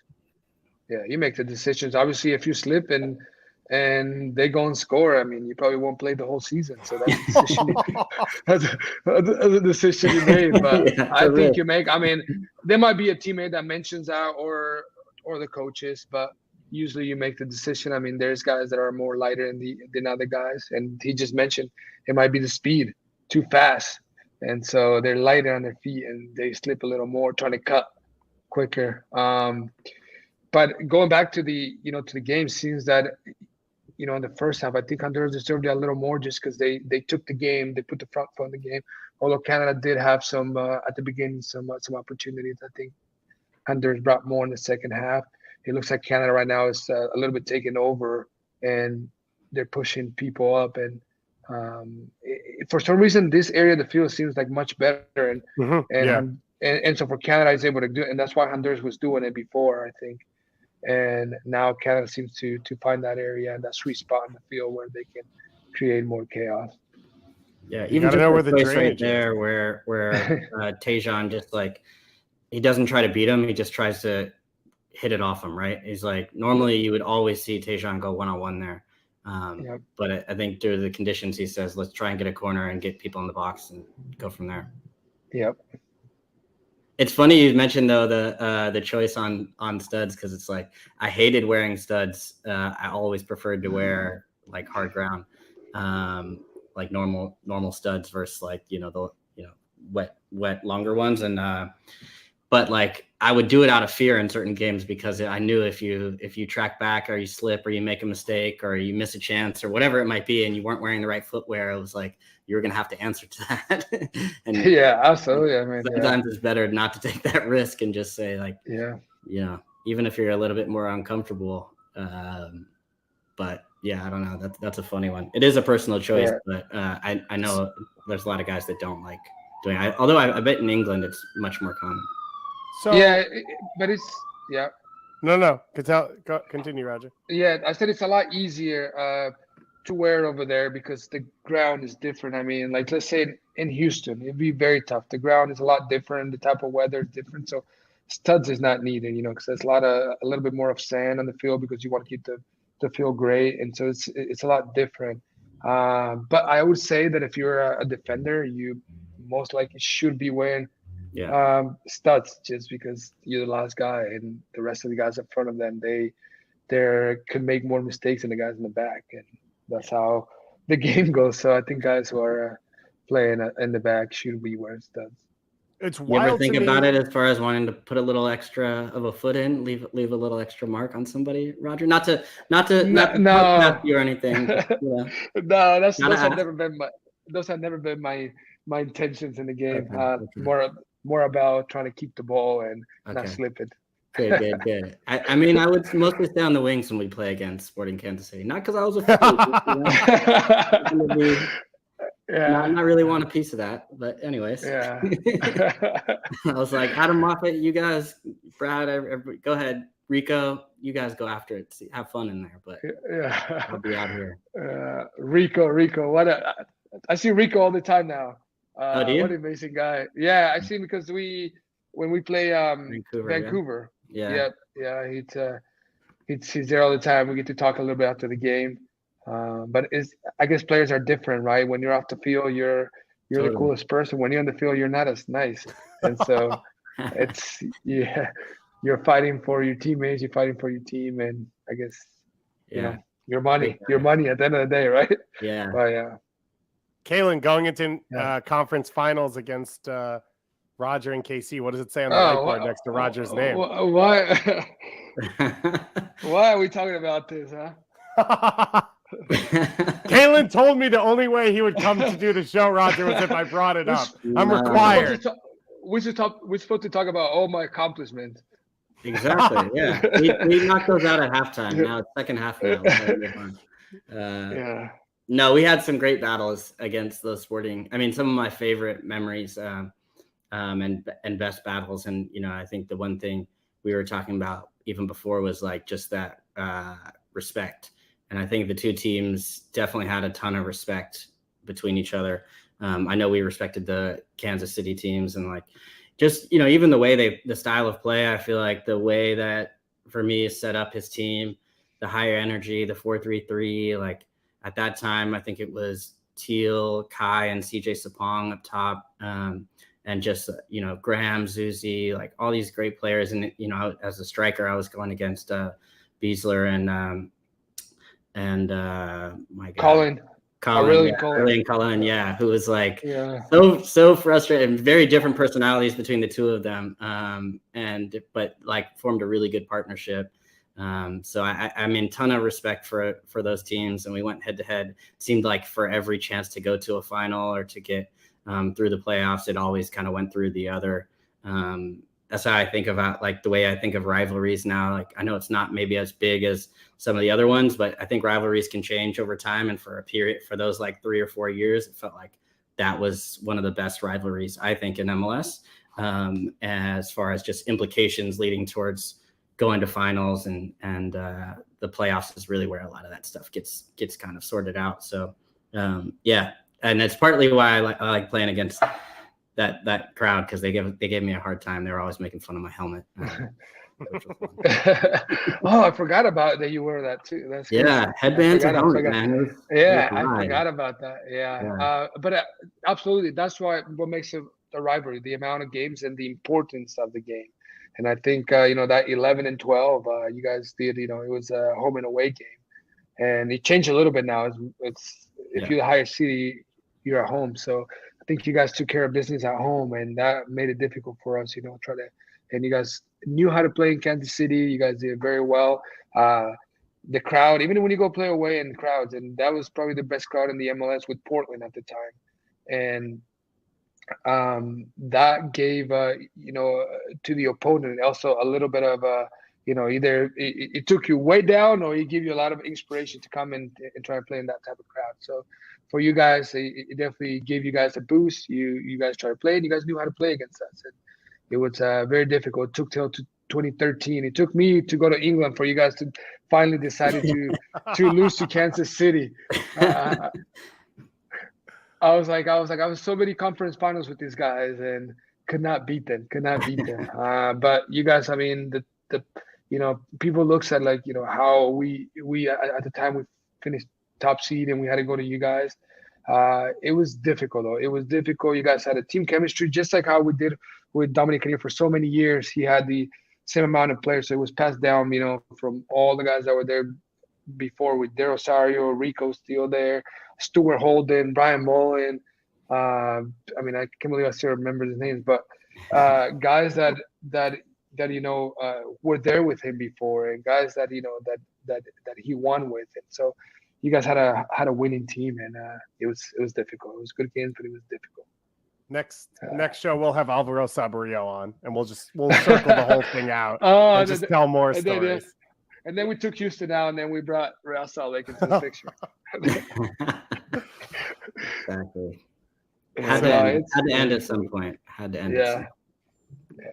Some great days though in MLS. Wholesale changes here for Canada. Can I just go one? If we're going down memory lane, can I just tell one Aurelian Collins story? Go for it. I just remember I was always so confused. Maybe you can explain this to me, but I was always so confused because he would kick me, and he would knock me down, but then he would help me up and be like, "Oh, man, are you okay? Can I help?"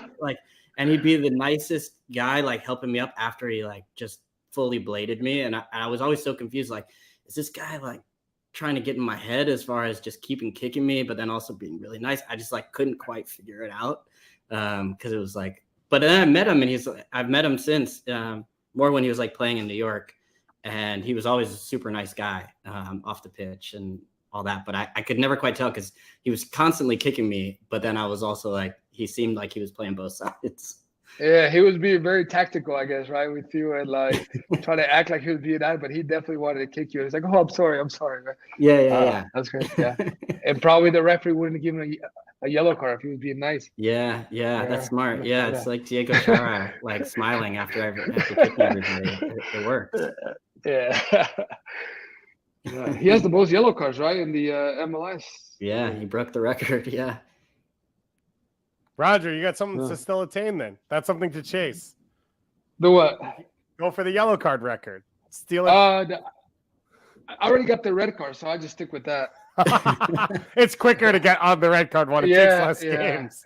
Yeah. No, but Chara does it really good. That means he's a very smart player. He knows how to, when he fouls, it's unbelievable. He can stay in the game and not get a red card, not get that second yellow. Yeah. It's difficult. It's very difficult, especially being a midfielder. Yeah. Good free kick coming up here for Canada. As I mentioned, wholesale changes for them. It looked like, I think, 4 subs at one time. So Ikpe Ugbo coming off, Atiba Hutchinson, Steven Vittoria as well. So Mark Anthony Kay out there on the field. Jonathan David checking in. Maybe a little bit of a surprise that he even gets brought on. And Danielle Henry, now LAFC center back, getting a chance. And Alphonso Davies standing over this one. Slips. He still curled it. He still got the shape around it. But yeah. Canadian guys are slipping still. It's you think he's wearing studs? It didn't look like it there. I think it's too fast. Again, it's too even on the run up. Yeah. Immediately too quick. Any of the guys that I said that came off that stand out to you in their performances? Ugbo was the big one. Calen, we were talking about going into it, but for a quick center forward, this maybe wasn't the best night to sort of earn more minutes. Yeah, tough sort of platform to showcase what you can do, especially with just like trying to. It was good on the one hand that he was able to get in with. You want your opportunity with mostly the first team roster. I think that's your best opportunity to kind of like use as a platform for yourself. But then with the conditions, it's just always going to be difficult. And I almost feel like in some ways Cavallini might have been a better choice in this sort of environment, just as far as his stature and profile and the way he likes to play and just his sort of physicality or presence up top. And he also scored last match as well. So he's kind of in form as well. So I think that's a tough one for Ugbo. I think you look around through the rest of the team. The other big questions we had were Junior Hoylett. Is he's still on though, right? I believe so, but I cannot be 100% because they made 9 subs. It looks at like the he same time. it looked like he came out. I think he came out. He did. Okay. Yeah. I mean, I think part of it is just I understand making a lot of substitutions, especially in a match like this where you're just like fresh legs, and then like this is really a game where energy and just kind of like being combative is going to take you a long way. So I understand all the changes at this point, but I think it's hard to, especially for Ugbo. Looking at his position on the team, like a difficult one for him. He didn't seem to really get any really good looks or any ability to kind of like showcase his skill set in this one. I agree with you. I was also going to say, Hutchins at the beginning, I thought it was a little bit of surprise he started because he started the game before being 39. You'd think in this type of weather you rest him a little bit, but I feel like the coach was going in with a different mentality. Like maybe the first half could get them ahead with the guys he knows, and then maybe bring the subs in. Obviously, Ugbo, when you're saying with Cavallini playing very well right now, and the stature, hold the ball if you want to play direct, just because he's a big guy and he's done very well in Vancouver right now. And then Hoyle, thought he's a guy you would start, but other than that, it's a very tough game, and you would think that I would have thought Hutchinson would not start this game just because got to take care of this guy and not try to bring him back-to-back games, and you need him in the World Cup really. So it does look like they brought Adekube on at left back, and they moved Richie Larea up to winger, and they've slid Tejan Buchanan inside. So that's who has filled in for. Now Richie comes off. Yeah. Great. I'm glad I took the time to figure that out. Thanks, John Herdman. Really appreciate the help. I've been talking about this all week with people. The World Cup's going to be 3 games in 8 days for Canada. Can Atiba start 3 games at that level in that time span? I believe so. I believe he can start just because of the young guys he has around. And so he just, have to pick the right moments in the game. And I think he has that ability. If you look at Canada, there's a lot of young guys that have a lot of powerful guys in that team that can do that. So for me, yes, I believe he could. He prepares well for that. World Cup games are different in this type of environment. So here it's very scary just because, anything can happen in a game with this weather. All right. That makes me feel better. You also want to I think you also, can really lean on his experience. And I think they have in the past, but you look through that. I understand this Canada team qualified top of their group, but and have players playing at big clubs. But I think just that experience of Hutchinson going into a World Cup for the first time for this Canada team, he feels like the type of guy you would look over to, and he's not going to be overawed by the circumstance or who he's playing against or anything like that. And I think that'd be just, a different type of comfort than the comfort you see from seeing Alphonso Davies or somebody else that you can kind of like bring something completely different to the team. But that experience, I think, is something you'd want to bring to matches on that sort of scale. It's going to be Belgium game 1, Croatia game 2, Morocco game 3. It is not an easy test for Canada at that level.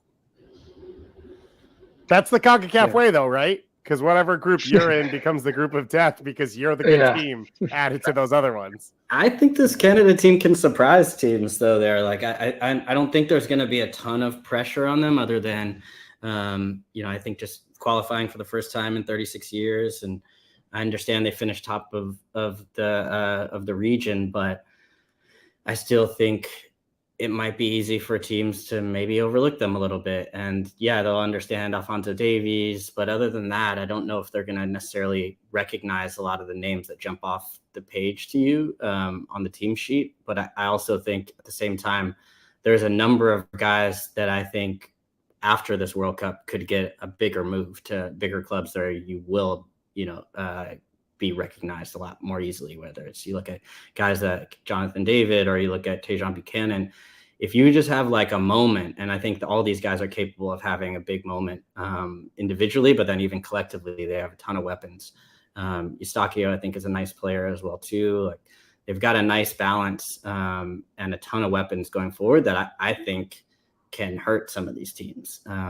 So I think they're a dangerous opponent if you're looking at this group. Yeah, tons of experience. Croatia, finalists, Belgium, maybe one of the most talented teams in the world.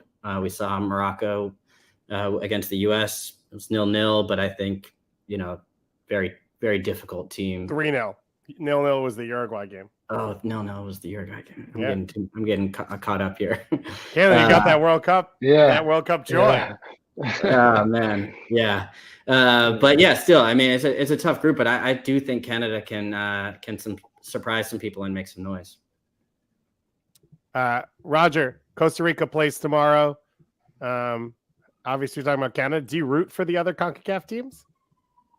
I guess US, I would be the only team that I would root for when they go against other teams. Grew up in America, and so there's no camaraderie between you're not rooting for Mexico to beat Brazil in that Olympic final. You're not rooting for Costa Rica to make the World Cup tomorrow. Yes, I am. Yes, I am. Like, I really do, but I'm more like to watch the game about it. But it's always good when CONCACAF teams win. It's amazing. Like I support that. But I thought you meant, I misunderstood the question. I thought when other CONCACAF teams played each other, and if I rooted for one or the other. Got it. No. Sorry. Yeah. No, I meant against non-CONCACAF teams. The other. Yes. Oh, I always want the CONCACAF team to win. I mean, it's always good to see that because it's good for us. It's good for our region. It says a lot about how the game has improved in these areas. I mean, you can see even telling about Canada earlier. They finished in first place in this region for a reason, and it gives us to believe that they're going to do very well in the World Cup because of that reason. They are an experienced team now. We can't say they're like a rookie team now. They're experienced. They were able to play tough games, go into Costa Rica or go to Panama or go to Mexico, which is a very difficult spot to play. Come to U.S., play very well against the U.S. In Mexico. So for that reason, it makes you believe that CONCACAF it's improving. And even Salvador is up and coming too. So Panama, who no one spoke about them in the past decade, and now is their team that now has a lot of players in the MLS, and so that's good to see. We saw it for Honduras. I think Brian Moya was coming in, right? He came in. He's another Houston guy for a little bit, I think. Yeah, the Moya guy. Yeah. And Vargas came on as well. How different is a World Cup, not just on the field but around it, than everything else you've done? How different is the FIFA operations, the hotels, the training centers? Like, this is Canada's first time. What are these players walking into? Good that you mentioned Canada's thing, because Canada gone through similar stuff with Honduras, also trying to fight for players' rights a little bit. I think that's what Canada's doing. And Canada probably wants the best, right? They know that something is building up. I don't know exactly what's going on, but I'm sure it has to do something with the money part in terms of hotels maybe, or in terms of negotiations getting into World Cup, where they're staying. And for Honduras, it was the same battle always. And so for us, we want to be taken care because, hey, you're going into a World Cup, you have a lot of pressure, you want to do well. And, going into FIFA takes care of you very well. I mean, you show up in private airplanes, private area of the airport, they're waiting for you there, with the little World Cup medal just for being there and being in the World Cup. And then everything is first class, getting to the hotel, having world class facilities. It was in South Africa or if it was in Brazil, world class facilities, places to train for us. It was tough because you're in a World Cup. In a World Cup, you really can't do much. There's not like an Olympic village area where you can walk to areas or just set up for the Olympics or stuff.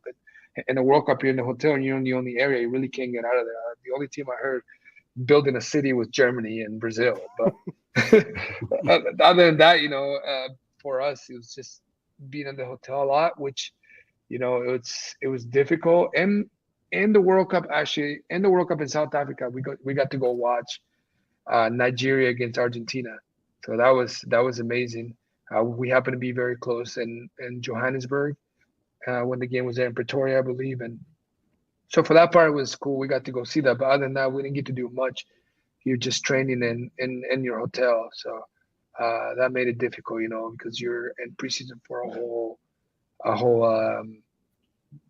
whole month or so. But I mean, the experience is the best because you're in the World Cup and everybody, the whole country, is behind you and the people and all the messages, media.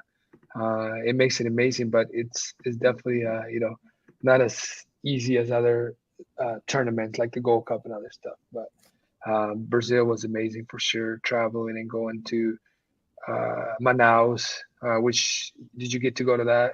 Yeah, I was there for the you watched Switzerland game. Switzerland, yeah.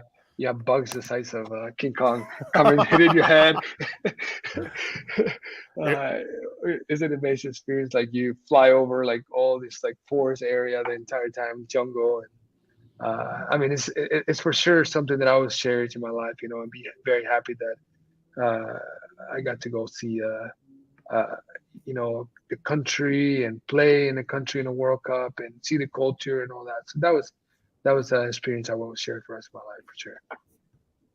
It's one of the things you hear about a lot with World Cup rosters, which is that culture part of like you are in a hotel the whole time. You are sequestered. You want people who get along, who want to be together. And it's one of the things we're going to talk about with this Canada group is, 2 games now, it feels pretty clear what the best 13 or 14 options are for John Herdman. How does he now pick the other 12? And I think one of the things we've talked about, Calen, is it's not just the on-the-field production, right? Sam Piet's a guy who's been around for a while. What can he bring to these young players? You guys talked about it with Atiba. Like, there are guys who will get on the roster, and it's not that they can't play, but they may not be actually the best player at that spot, but they have value to the team culturally and around that besides just what you can bring to the field. Because Calen ignores me on that one. Oh, sorry. I mean, you have to get the mix right? Like you have to get the mix right, but at the same time, like, I would imagine you have to prepare. Like you have to prepare for contingencies for everything, right? And I would imagine, I don't know. To me, it feels like you're not going to just take somebody just because they are like good in the locker room, so to speak. I don't know. What do you think, Roger? I feel like it's a tricky balance to figure out. Yeah, I mean, like I said, I can always go back in Honduras, and I think one of the reasons I went to 2010 World Cup is for that same reason you're saying. He's not just going to take someone who's going to be. You want to take someone who, in case something goes wrong in the World Cup, and sometimes you can replace guys, but in case something goes wrong, you want that guy that's been there and that's able to play. And that's what happened to Honduras. We got a lot of guys hurt there, and he took guys that, hey, these guys can actually start in case something goes wrong. You want to just prepare for the worst in case something goes wrong, and then have that guy. If this guy gets hurt, then I need to have a backup for this guy. I think experience now for Canada, they have no experience in a World Cup, so I don't know. Sorry, go. You're ahead of me. Wow. Oh, Honduras. Yeah, too. Oh, Our guy crazy. Curvin. Yeah. Wow, the crowd is Oh, going that's nuts. nice. It's a good time to score the second goal too. Oh, let's go. It's a good time. I don't know who made that little move down the right flank, but it was not a good run here. I can't see exactly who that is, but do you see the just slip there from Kamal Miller there? Oh, that's brutal. Curvin Arriaga making the run out of midfield. There you go. Yeah. And that's Solano. Solano's the guy that served it. Was it? Okay. Yeah. Quick guy. I think plays marathon. Okay. Yeah. Yes. All right. Big night. This is huge. I this is huge for Honduras because there's still 13 minutes left. I think they need to lock this up. 2-0 is a tough score, as we know in soccer, and good thing we score on this moment, but it's tough. I think they'll give a lot of confidence the guys can finish this game. Like I said, they haven't won since 2019 at home against Canada, the first number one in the region. Wait! Almost. You're ahead of us for sure. Yeah. Sorry. I gotta play cool. No, you're good, Calen. Yeah. Kyoto gets in. Yeah, almost gets by, gets stuck under him. Yeah, I'm with Calen right there. When you have an older guy, and Canada hasn't had experience in the World Cup, going back to conversation, I think the coach is going to play his cards well and say, hey, I need this guy. I'm going to take the guy that I'm supposed to take instead of the guy's experience, because they haven't been in the World Cup, so he doesn't know how the experience is going to be for the players that haven't been there. So I just think he's going to try to take the best of the best, the best he has available. You obviously can't take too many older guys, right?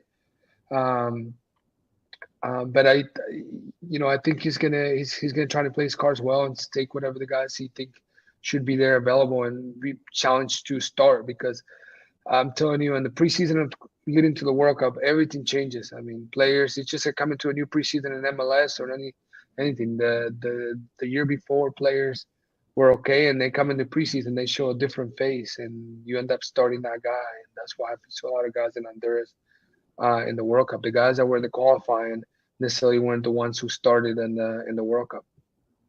See the live standings there. Honduras right now 2-0 lead, 10 minutes to go in San Pedro Sula. This would move them to first place. I think this would be their first home win, what you said, since 2019. Yes, Roger, I believe 2019. Yes. Which was Nations League last time. They then went through World Cup qualifying, didn't get a home win. Were not able to beat Curacao in the previous game. So this is a long coming game, and you could sort of see the buzz in the crowd. Even just absolutely. On TV, you could see the crowd loving it. Roger, it's one of the best places in CONCACAF when this team is good. Yes, absolutely. I mean, that stadium would be completely packed.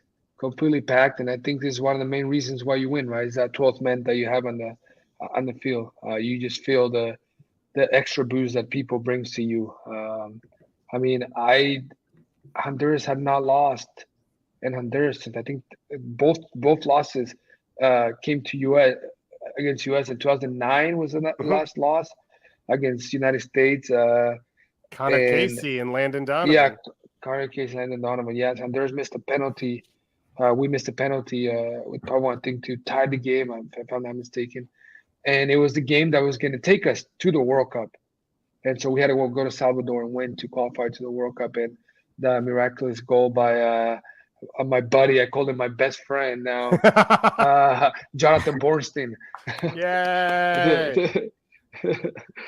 To get Honduras in there, to help Honduras get in the World Cup. But yeah, it is it's a difficult place. And the last time Honduras was winning there too, I think it was against US in the qualifying. And US had no answer in the first half. Honduras made about 4 subs, I think, in the first half, and US brought a different mentality into the second half and ended up winning that game. I think that's what crushed Honduras going into the rest of qualifying. It was that game after tying against Canada in Canada, went to tie Salvador in Salvador.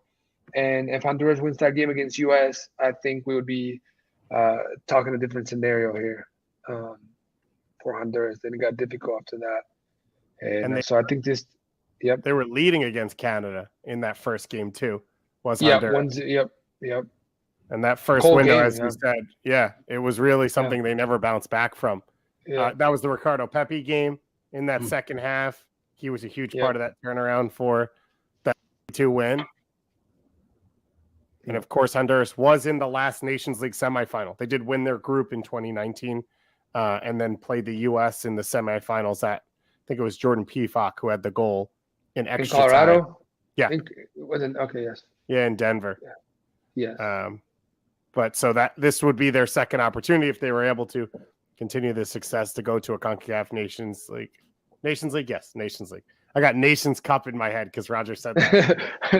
Yeah, Nations League. Yeah, I mean, US have been a team that it's been one of the most difficult for us to be in. It's either Gold Cup or Nations League now.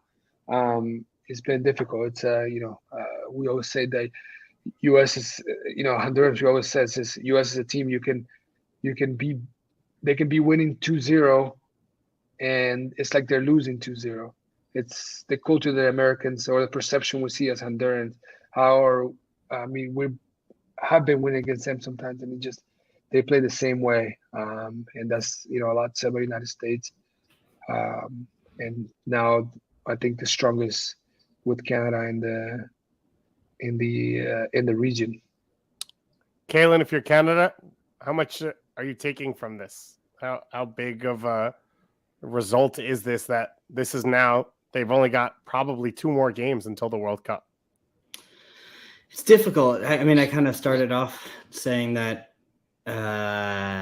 it's tough to take a lot from this because even if you're thinking of the way that you want to integrate Alphonso Davies or the way you want to judge some of the players that are a little bit kind of on the outside looking in or kind of right on that edge, it's just such a different game based on the field conditions that it's really difficult to figure out exactly reveal much other than maybe the character of certain players. But I don't think that's something that Herdman would have questions about at this point. I actually take a little bit more out of this from the Honduras side than the Canada side to say that, like, I think they've showed really good quality. They've given, I think, a lot of hope to saying like, hey, belief in this manager. They're clearly playing with, the right tactics. They're choosing the right personnel even. And they've had some really nice moments as they, despite the circumstances and against a very good Canada team that's going to the World Cup. So I would imagine that's really going to echo domestically. So I would take more out of this from a Honduras perspective. No, I saw it coming too. Jonathan David, 2-1. Canada halfway back. Yep. Kyle Lawrence, Jonathan David. That's the combo you've been looking for. Yeah. I don't mistake have out of the back over there. Yeah. Was it? Okay, I'm gonna watch. It was a mistake. Here. Yeah, it was a mistake. It was like you'll see it. Oh. I think Arriaga tries to play a ball clip across the back line. Clip over the top. Yeah. Said no square balls. Yeah, no square balls. And for the other team is when you see a square ball, that's the trigger to go try to press her. Yeah. Exactly. Since Kyle Aaron's come on, he's been able to hold. We talked about kind of playing direct or having a little bit more of that hold up play, and then you see the combination where David is able to stretch the field and get him behind. So this Canada team, when they are at full strength, is scary offensively. They just have so many different weapons. But yeah, they're making this one interesting. It does. So for Nations League, this is big because you're talking about goal difference with these teams because there are only 3 teams in the group. So, Canada took care of Curacao at home. Honduras, obviously, weird reverse results where they won at Curacao and then lost at home. So this all sets up for potentially, if Honduras could have held a larger difference, they could have gone and maybe even tied up in Canada, depending on what happens at Curacao. This will all happen next year, I believe, early 2023. Obviously, the Winter World Cup throwing a bit of a wrench in the schedule for Nations League, but something to keep in mind as they play out the final 5+ minutes of this one. Kyle Larin has been incredible for Canada. He was the second leading goal scorer on the planet in World Cup qualifying for every federation. He was there from day one because remember, Canada, they had to go through a round of qualifying just to get to what became the Ocho. And he was there against Cayman Islands, Bermuda, Suriname, Haiti in empty stadiums, playing at Bridgeview as their home stadium in front of empty crowds. Shout out to the former grounds of Chicago Fire. And so Kyle Larin has done a lot. He's a free agent right now. The rumors are Olympiacos. Someone tried to start a rumor for him to somewhere in MLS today. Calen, who was it? Oh, New England, I heard. Yeah. New England. Yeah. To replace Buxa. But he's a special player and one of the best players to come out of MLS over the last few years. And you mentioned, Calen, those guys who it feels like they're going to go for Canada under the radar and could blow up. I think Tejan's the top of that list, especially a guy playing in Belgium against Belgium. If he has a good game there, that has the potential for Roger Espinoza 2012 Olympics vibes to carry on from there. And I think Larin's one of them as well. Absolutely. I mean, I think even just looking back at Larin in MLS, like you could tell right away, just the way he moves, I think like if you get too close to him as a body, he's just going to kind of roll you. He has really good instincts and movement across the box. He doesn't need a lot of opportunities to score. He's good in the air. He can combine well. Even the way him and David seemed, you saw the weight of the pass there where it's kind of, there's not many guys his size that can kind of like run directly at a back line and then find that meaningful pass to set somebody in. So he's got a ton of different qualities. I could see him fitting well in the Premier League or the Championship. I could see him fitting in a lot of different styles.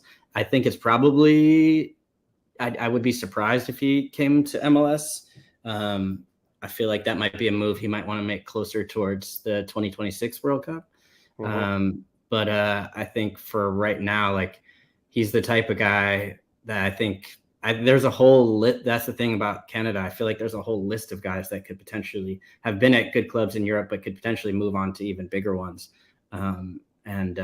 Just with a couple moments in a match at a World Cup, I think, everything can change. We're hearing out of Kube rumors to bigger clubs in Turkey. He's been phenomenal, obviously scored some big goals as we are in the minimum of 6 minutes of stoppage time, although there was a kid running on the field. So maybe even more time on top of that. Because Davies doesn't slip on a free kick finally. There you go. Progress. Big progress for them. Roger, I wanted to ask you about oh no, go ahead. What were you saying? No, you can see Canada in the second half took it a little bit, and I also think the field is better on that side for Honduras in the first half was pushing a lot. Although Honduras scored the goal on the other side too, but I think this side of the field was a lot better, and Canada was able to push the game a lot more. I don't know if because Honduras was winning to change a little more, but definitely Canada came out with the better mentality in the second half. Yeah, they're pushing right now. Yeah. What was the question? Well, I was going to ask, with the change in the schedule of the World Cup, like how do you see that affecting players with the timing of it? I don't know if it's going to change. I think it's going to be a little better, although I don't like it being November. I think players are going to be in full season. They're not going to be as tired. Usually when players come out of the World Cup, it's at the end of their season, and then they got to go and again, like a couple of weeks vacation, and they got to go back again into World Cup mode. I'm interested to see this, but I think the players are going to be actually a lot better now, just because of they're going to be in the middle of the season and they're going to show up to a World Cup and fully fit. But Kamal Miller almost slid back to Canada on that slide tackle. Yeah. So for me, I think it's going to be a good World Cup just based on I don't know how much the heat is going to play the role in that, but if they said the stadium is going to keep cool and it's going to be all good, then I feel like players are going to be actually be fine. Now after the World Cup, I don't know how the players are going to come back, but during the World Cup, I think a lot of the players are going to be great because they can be fully fit. That's interesting, and I think that's an exciting point of view to see it. I worry about cohesion with teams. Where, Roger, how long were you together with the Honduras group before your first game at the World Cup? 3 weeks, 4 weeks? Yeah, about 3 weeks. About 3 Yeah. weeks you have to. Yeah, And this is going to be a week for some teams. a week. Including the U.S. So that's plus with COVID, you've had less games, less friendlies. That's going to be an interesting side to things, but the energy will definitely be there in a different way than what we're used to seeing, which will be really interesting. Obviously, each World Cup brings different factors. Hence, I know European team had one in South America and South American teams in Europe, and obviously Korea and Japan was unique, and South Africa being a Winter World Cup was unique. Is that to Alistair Johnston? Yeah. It is a second yellow, I believe. It is. Not straight red. Yeah.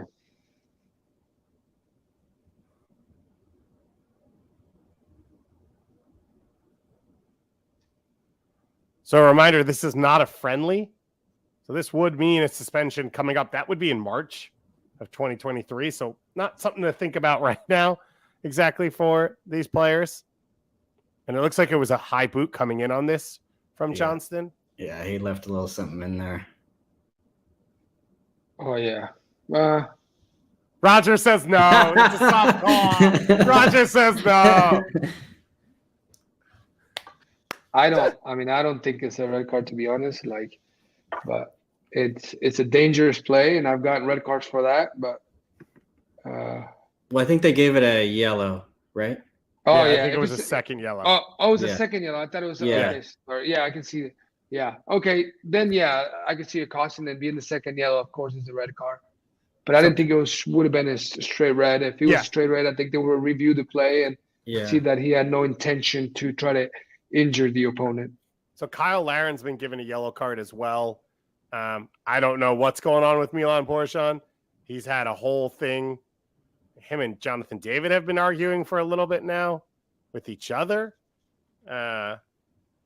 So I guess as anticipated, chaotic moments to close out a game across CONCACAF as we've gotten used to. And one of the things we love about this region.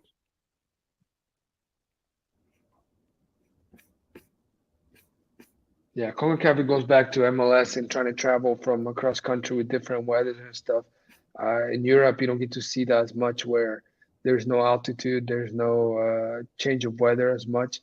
In South America, I guess it's one of the most difficult to go into play in Colombia, or you go to Argentina, or go to La Paz or Quito, Ecuador, where the altitude is insanely. So it's different environments in other places.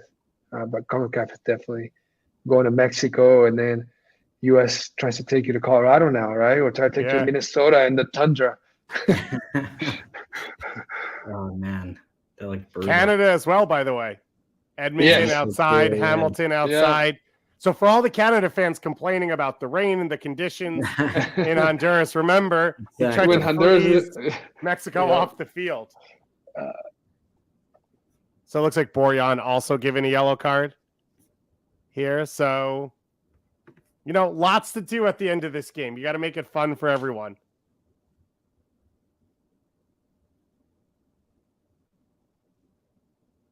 And it looks like Kay will slot in for Johnson just to fill things out. This won't affect the World Cup.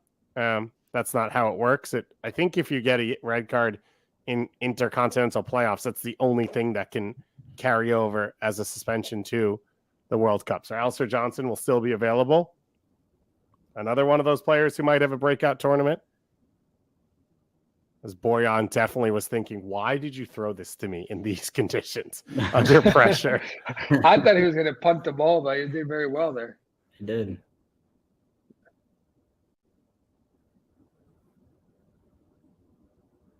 Not the direction he thought that was going in. And that's it. Final whistle. So Honduras breaks the drought. It's huge. First home win in 3 years. Get up for Raj. Let's get up for Raj. Yeah. This is huge.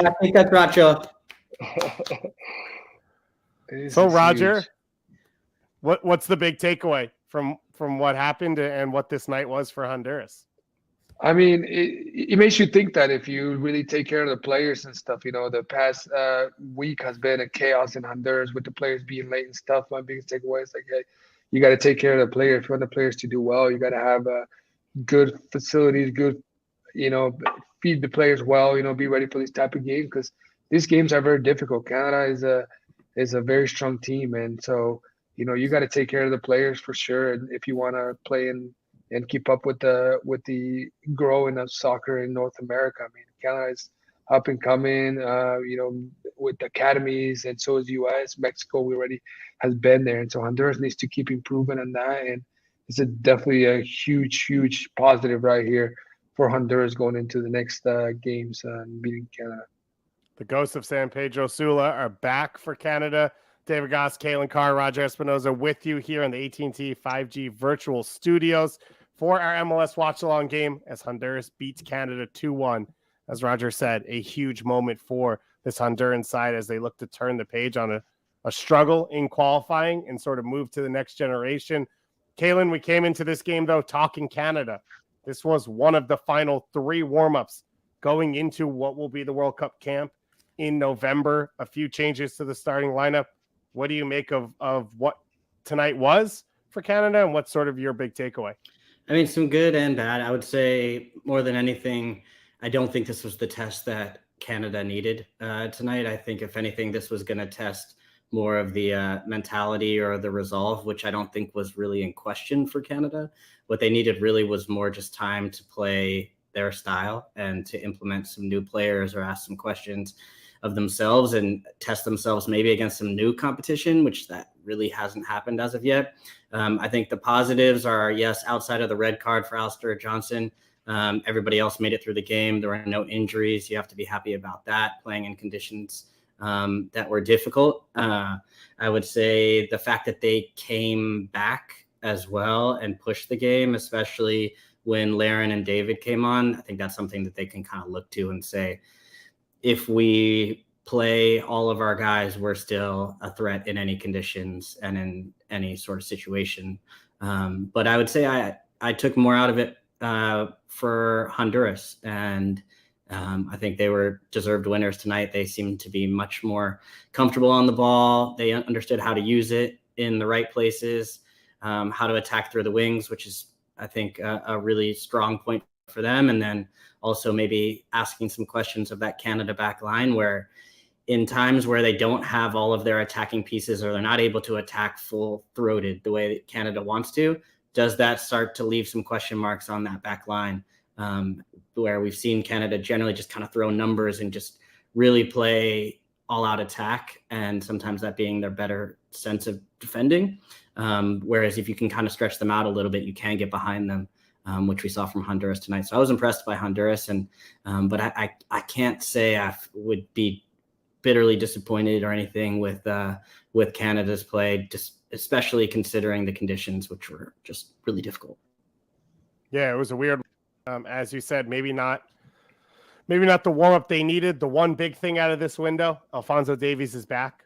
His first appearances in 2022 for Canada after the heart condition that he had and the layoff that he had. So I think overall, you come out and say the culture is still there. They fought back in this one. They took care of business. They were professional. They were dominant against Curacao. And then Alphonso Davies back into the fold, showing he's a part of this group, is huge as well. Going forward, Roger, from here till the World Cup, what can Canada do? What will these players be working on and focusing on as they try and prepare for Belgium? Yeah, I think they need to continue to build up. This is not all negatives in this game. I thought they fought very hard. Alfonso's back. He gave a good shift tonight. I thought he gave everything he had it, given the conditions.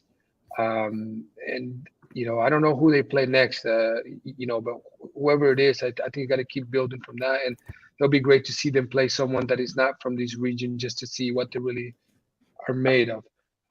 They're a great team. I think they should take together. We know that they also had a little bit of difficulties with their federation and all that. So I'm still questioning if that had a little bit of role tonight, and that where the guys, probably stayed up late, try to come into an agreement, and that plays a role. So I think going forward, they need to get together and talk about it. Hey, we need to, and the federation too, because it benefits everybody. and they need to get together and come out with a plan that is going to benefit the players and not be worrying about all this going into World Cup when you have to worry about everything. That's all you have to worry about. Sorry, it's just the game and just showing up to the field and perform. So hopefully they get all that done before. And I think, you know, like Calen was saying earlier, I think there'll be a surprise team in the World Cup because they got the players, they got the right mindset. We saw it in the qualifying, and I think they need to keep working on that. Yeah, reminder, they missed 2 practices last week during those protests. They also missed a game they were hoping would be against originally Iran, which would have given them that non-CONCACAF experience. That's canceled in Panama, and then eventually that game was canceled. We don't know who the opponents are for Canada yet. They will be in September is what we're hearing. We're hearing the U.S. will go over to Europe, and we'll be playing, we believe, teams from Asia that have qualified for the World Cup. So if you're not going to play Iran, who's in your group, that's a pretty short list. It feels like Canada is probably going to do something similar. So whether it's an African team in Algeria, you know, a team like that, or it's a team from Asia, a big opportunity for Canada as well. And we will be here along with you every single game the U.S. and Canada plays, including tomorrow night at the exact same time. The U.S. is playing against El Salvador in Nations League play, their final game of this window. That one's down in El Salvador. The Christian Roldan, Alex Roldan Bowl. I don't know. I made that up, but I'm going to stick with it. I like it.